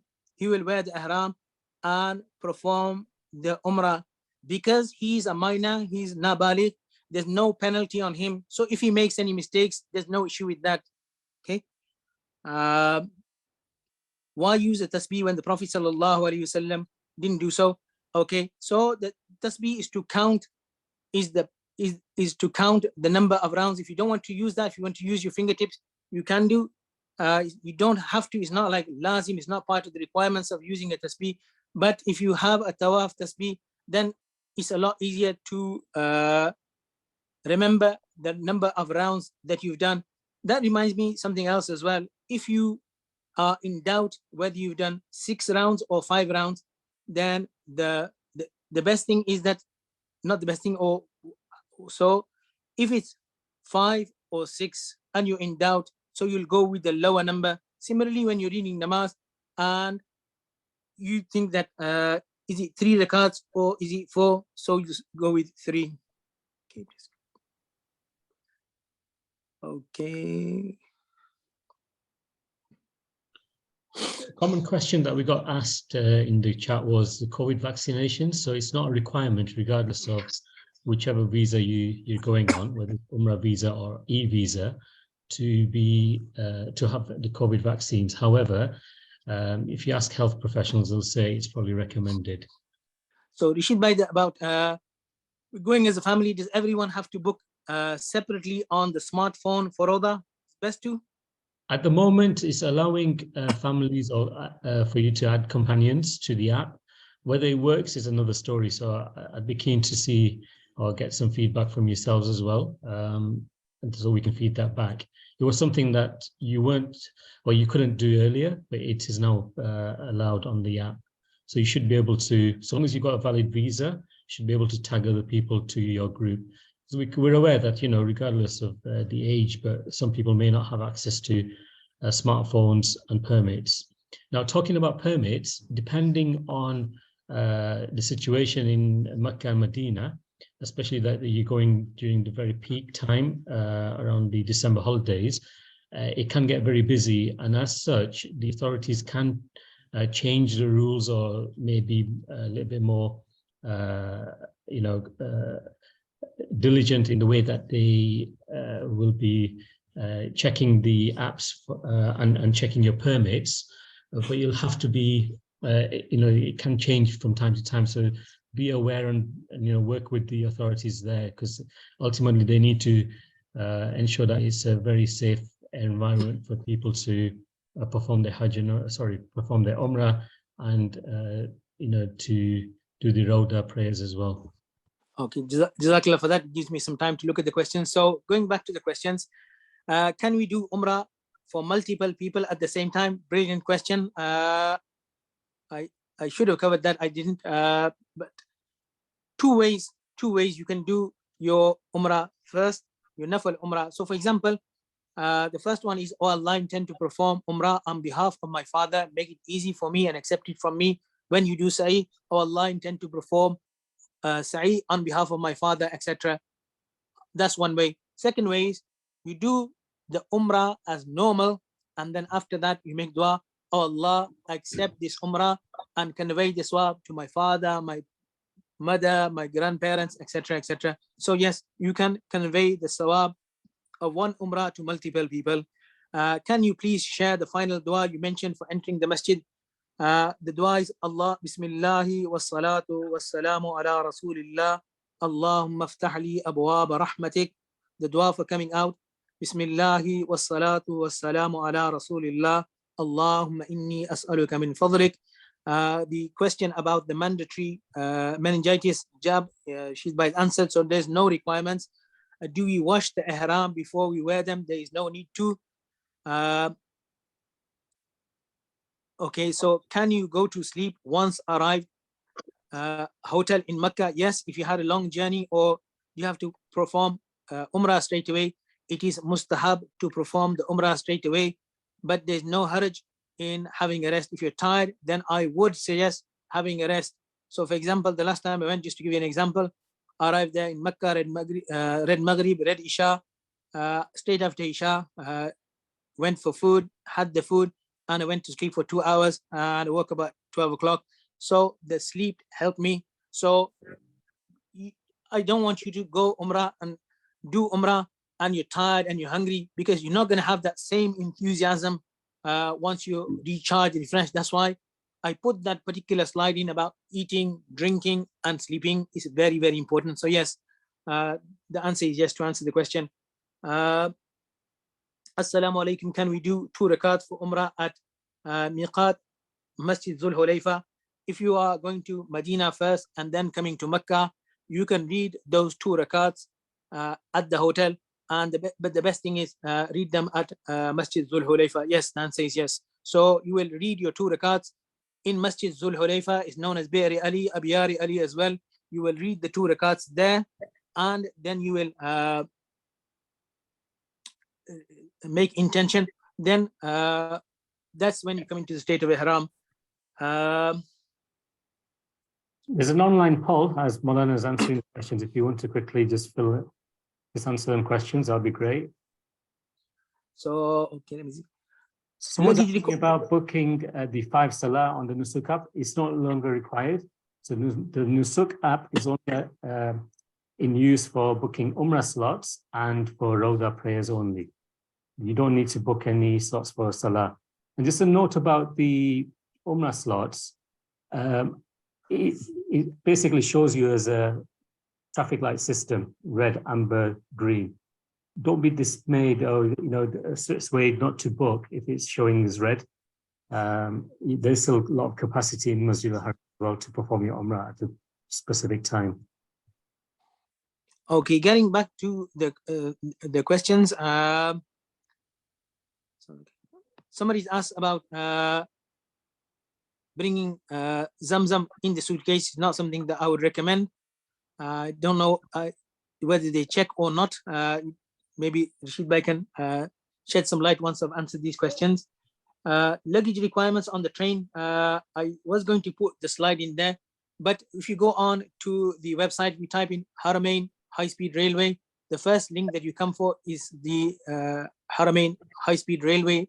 And on their website, there is a section which gives you all the requirements for the luggage, the size, etc. What you can carry, what you can't carry. That's all mentioned very clearly in there. If you're doing multiple Umrahs, you have to cut nails and shave public areas each time between Umrahs, or doing it before suffice. Okay, very, very good question. Jazakallah so much for that. The answer is no, but that reminds me about something else. So once you've done one Umrah and you go to do another Umrah, this is very, very important. Jazakallah for that. If you done one Umrah and you're going for your second Umrah, then once you've completed your second Umrah, you've done Safa Marwa, then you will go to the barbers and ask him to shave your head. You might have less than 1 millimeter of hair, but you need to get that shaved. So the shaving of the pubic hair, that's not a requirement, but the head, yes. Okay. I'm traveling on the 25th and I can't seem to book any dates. I'm assuming they're asking about the app. Don't worry. Closer, you should be able to. On what actions or mistake during Umrah is dam wajib? Now there's lots and lots of different scenarios. What I personally would suggest is buy a copy of the Woman's Guide to Hajj and Umrah, or the things that make dam wajib are mentioned in there, because there's lots of different things. Okay. Salam, during Ihram state, is woman allowed to remove the hijab for wuzu? Yes, because of course you're going to do masa on your head. If you're not going to remove the hijab, how are you going to do masa? I've heard that shifa in Badr water. Is it true? I don't know. It's the open and honest answer. Can ladies take medicine to stop the monthly cycle? What I would suggest is, regarding that, speak to your doctor. Is it permissible or not? It's permissible, but there's I don't like to say that, but because there's lots of detail behind that. What I personally would suggest is speak to your doctor about that. So far as it is it permissible or not? Yes, but there is a lot more detail. For example, you need to take it a certain amount of days before you do. Then does it mess up the monthly cycle, etc., etc. There's a lot of detail, and I'm not a doctor, so if it's not my area of speciality, then I'm not going to go into that. But I would suggest to anyone, if they're considering that, then speak to a doctor before doing anything. Can we read the 2 rakats of ihram at home? You can do, yes. But yeah, you can do. Somebody has asked about mailing the sorry, just lost that.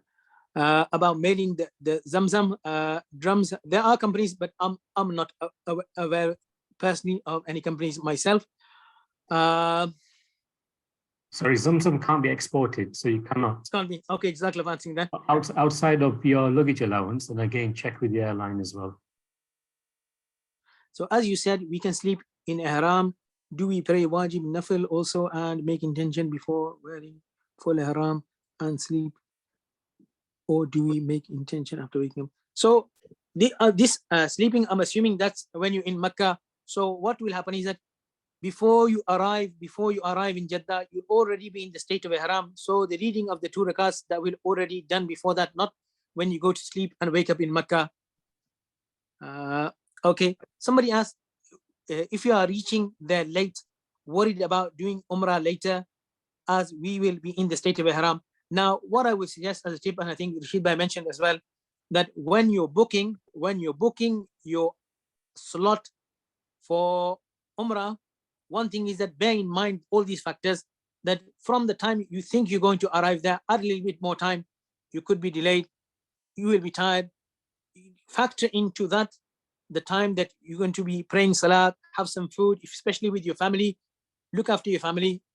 So don't dash off. If you're tired, have a rest. So factor that. So if it's like, if you go there, they're not going to look at the time and say you're supposed to be here 9 o'clock up to this but again. So it's not like that. So don't worry about that. So long as you got your slot, an hour here or there is not issue. Don't let that worry you and concern you. But when you are booking yourself, factor that into the time. What's the best time for Umrah? It depends when you arrive. When is it least busiest? I would suggest the time is that the good time is maybe at night, if you, especially with your traveling with your family. The reason why I say that is that it's not namaz time, and the reason why I say that is because if you're traveling with your wife, sister, daughter, etc., so try avoid namaz times so that you can complete your Umrah without having to stop for salat. So after the first Umrah, can we ask the Baba? So if you had, because the Brother Ali was asked about the shaving of the head. So if your hair is less than an inch, then you need to shave it. Can you do wudu with Zamzam water? You can do tabarrukan. Are you allowed to do Umrah between Asr and Maghrib? You are allowed to do Umrah between Asr and Maghrib. The issue is not with the doing the Umrah, it's about the 2 rakats. So you can do Umrah if it's if you're doing it between Asr and Maghrib and it's Makruh time. The 2 rakats you won't read. Once Maghrib time starts, then you will read the 2 rakats. So after the 2 rakats, okay, somebody asked, Assalamu alaikum, brother. After 2 rakats, is that the point we make intention for Umrah or while traveling to Miqat Masjid? So I'm assuming she's asking about going from Medina to Mecca. If I'm wrong, then please correct me. So you go to Masjid Dhul Hulayfa, you will read the 2 rakats. After you read the 2 rakats, then you will make intention for Umrah. Yes. Or they ask all whilst traveling to Miqat Masjid. So at the Masjid, there are very good facilities. If you want to take a bath there, you can take a bath there as well. Not an issue. Do you need wuzu during Sa'i as well? Okay, it's preferable to have wuzu. If somebody didn't have wuzu, his Sa'i is valid. But if you're going there, then it's best to do everything properly. So do Sa'i with wuzu. If your wuzu break, then of course, if you done, if your wuzu breaks, then you just go for wuzu and carry on from where you left over. Salam, are we going to do Umrah together with the group? I'm not too sure. This is like, this seminar is nothing to do with any group, it's independent. So I'm not too sure. What I would suggest is ask your group leader. Somebody's asked, are women allowed to wear jewelry, gold when in Umrah? Yes. So when is the Umrah complete? Once the hair is cut? Yes, that's when your Umrah finishes.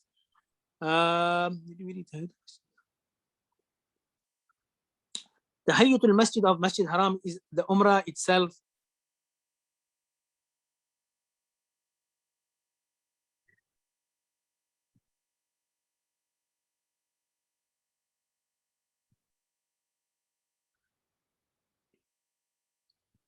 The sister at the end, anonymous attendee, they asked, do they ask a sister that's traveling with them in the group to trim hair? Okay, for sisters, once you've completed your Umrah, you can cut your own hair, or you can ask a sister to cut your hair for you. Both ways, okay.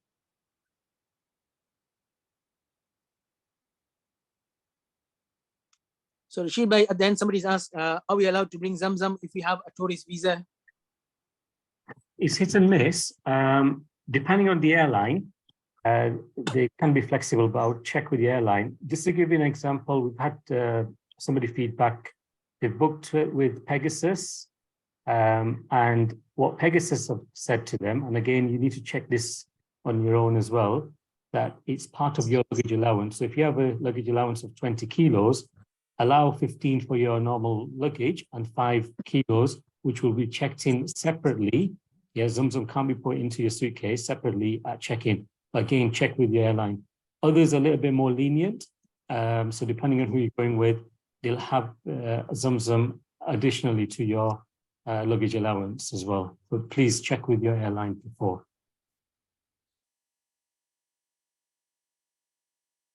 Somebody put a question up earlier about performing the 2 rakat for the intention of Umrah near the Zul Hulayfa. So if you're coming from Medina to perform Umrah, your miqat is Zul Hulayfa.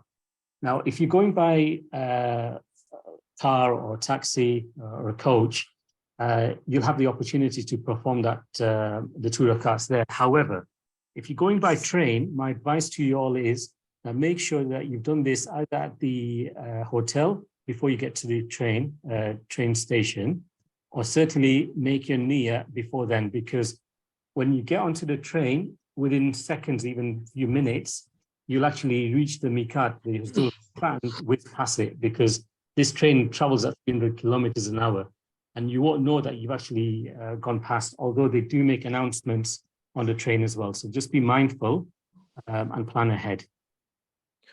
Okay, somebody's asked, do you read Tahiyatul Masjid before starting Umrah? No, you'll come to the Masjid, make dua, and then you will read, then you will do your Umrah. Your Umrah is your Tahiyatul Masjid of Masjidul Haram. If I want to do another question, if I want to do Umrah on behalf of the father who has passed away, do I need to go to Masjid Aisha? So I'm assuming you're asking about your second Umrah. So once your first Umrah is complete, then your second Umrah, yes. So what you will do is take a bath, etc. Of course, because for the ladies, there's no ihram, etc. You will catch a taxi, go to Masjid Aisha, read 2 rakats, make intention, oh Allah, intend to perform Umrah on behalf of my father, come to Masjid Haram, do the tawaf, oh Allah, intend to perform Umrah on behalf of my father, accept it from me, make it easy for me. Same with Sa'i, and oh Allah, intend to perform Sa'i on behalf of my father, accept it from me, make it easy for me. So that's how you will do that. On seeing the Kaaba for the first time, you will raise your hands and make dua.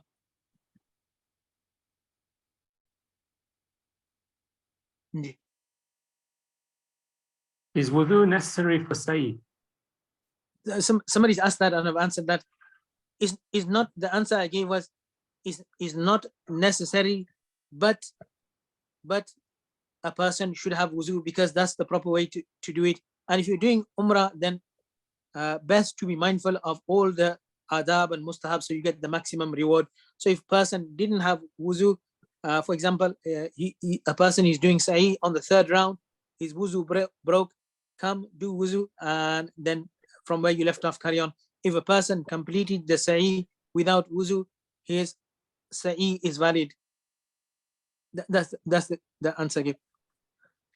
I think we're done, Rashid bhai, because there's लोगों ने असर भी पढ़नी होगी, and Maghrib time is coming close as well. I could carry on. I don't have issue with that. It's only the time of namaz. A lot of people still need to read namaz as well. So,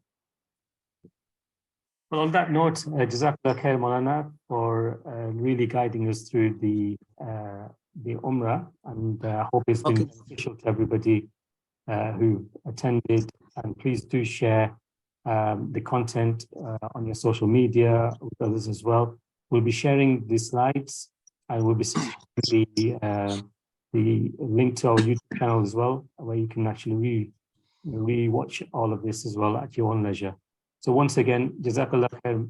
Do remember us in your du'as. May Allah accept your Umrah. by 2 seconds, somebody's asked 2 questions. So somebody's asked, Assalamu alaikum, I've been told that if you haven't done your Umrah yet, then you can't look at the Kaaba. If you were at my live seminar, I would ask you that in which book is this written? Show me in black and white, where did it say that?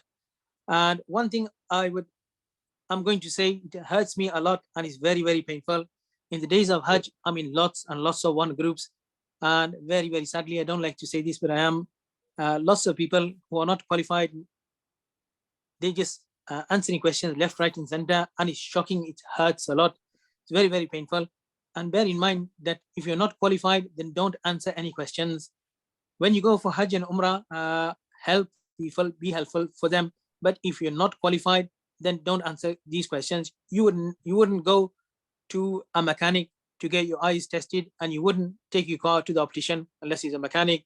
So what I've noticed because of this year of the local ulama not going and the mutawif, in lots and lots of WhatsApp group, lots and lots of people are putting up questions, and people are answering questions. And I'll be very blunt, people who have the foggiest clue, they're answering questions left, right, and center. Before you answer any question, just bear in mind that person who you're answering the question for, he spent £15,000. And a lot of the questions, sadly to say, when people they're not qualified, they just sharing things that they just heard. They're ruining, I'm going to be honest, I'm going to tell you in these words, they're ruining people's Hajj. So if you're not qualified, then hold fire. If somebody's asked the question, you don't know the answer, leave it to somebody who's qualified and certified to answer that question. So the answer is, I've been told that if you haven't done your Umrah yet, then you can't look at the Kaaba. No, there's no such thing. There's no such thing. You can look at the Kaaba. You have to learn the du'as off by heart, or is it okay with mobile? So what I would suggest is learn at least the talbiyah.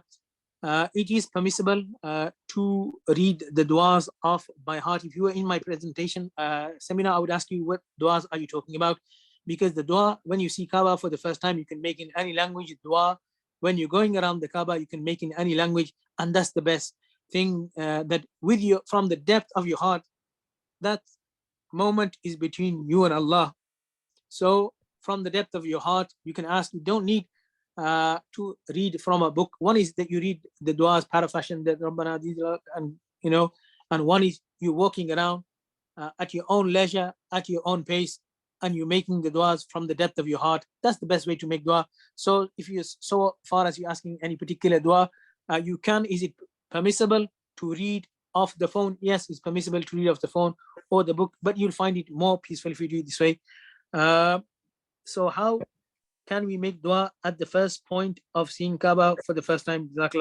So what you do is that if there are people that have been already with for Umrah, go with them. And so, for example, if I was to go take the people with me and take them to such a place, if they look up, they can see the Kaaba and Baytullah from there. Try to avoid those places such as the pathways, because the last thing you want to do is be making dua and there's lots of people pushing you and shoving you.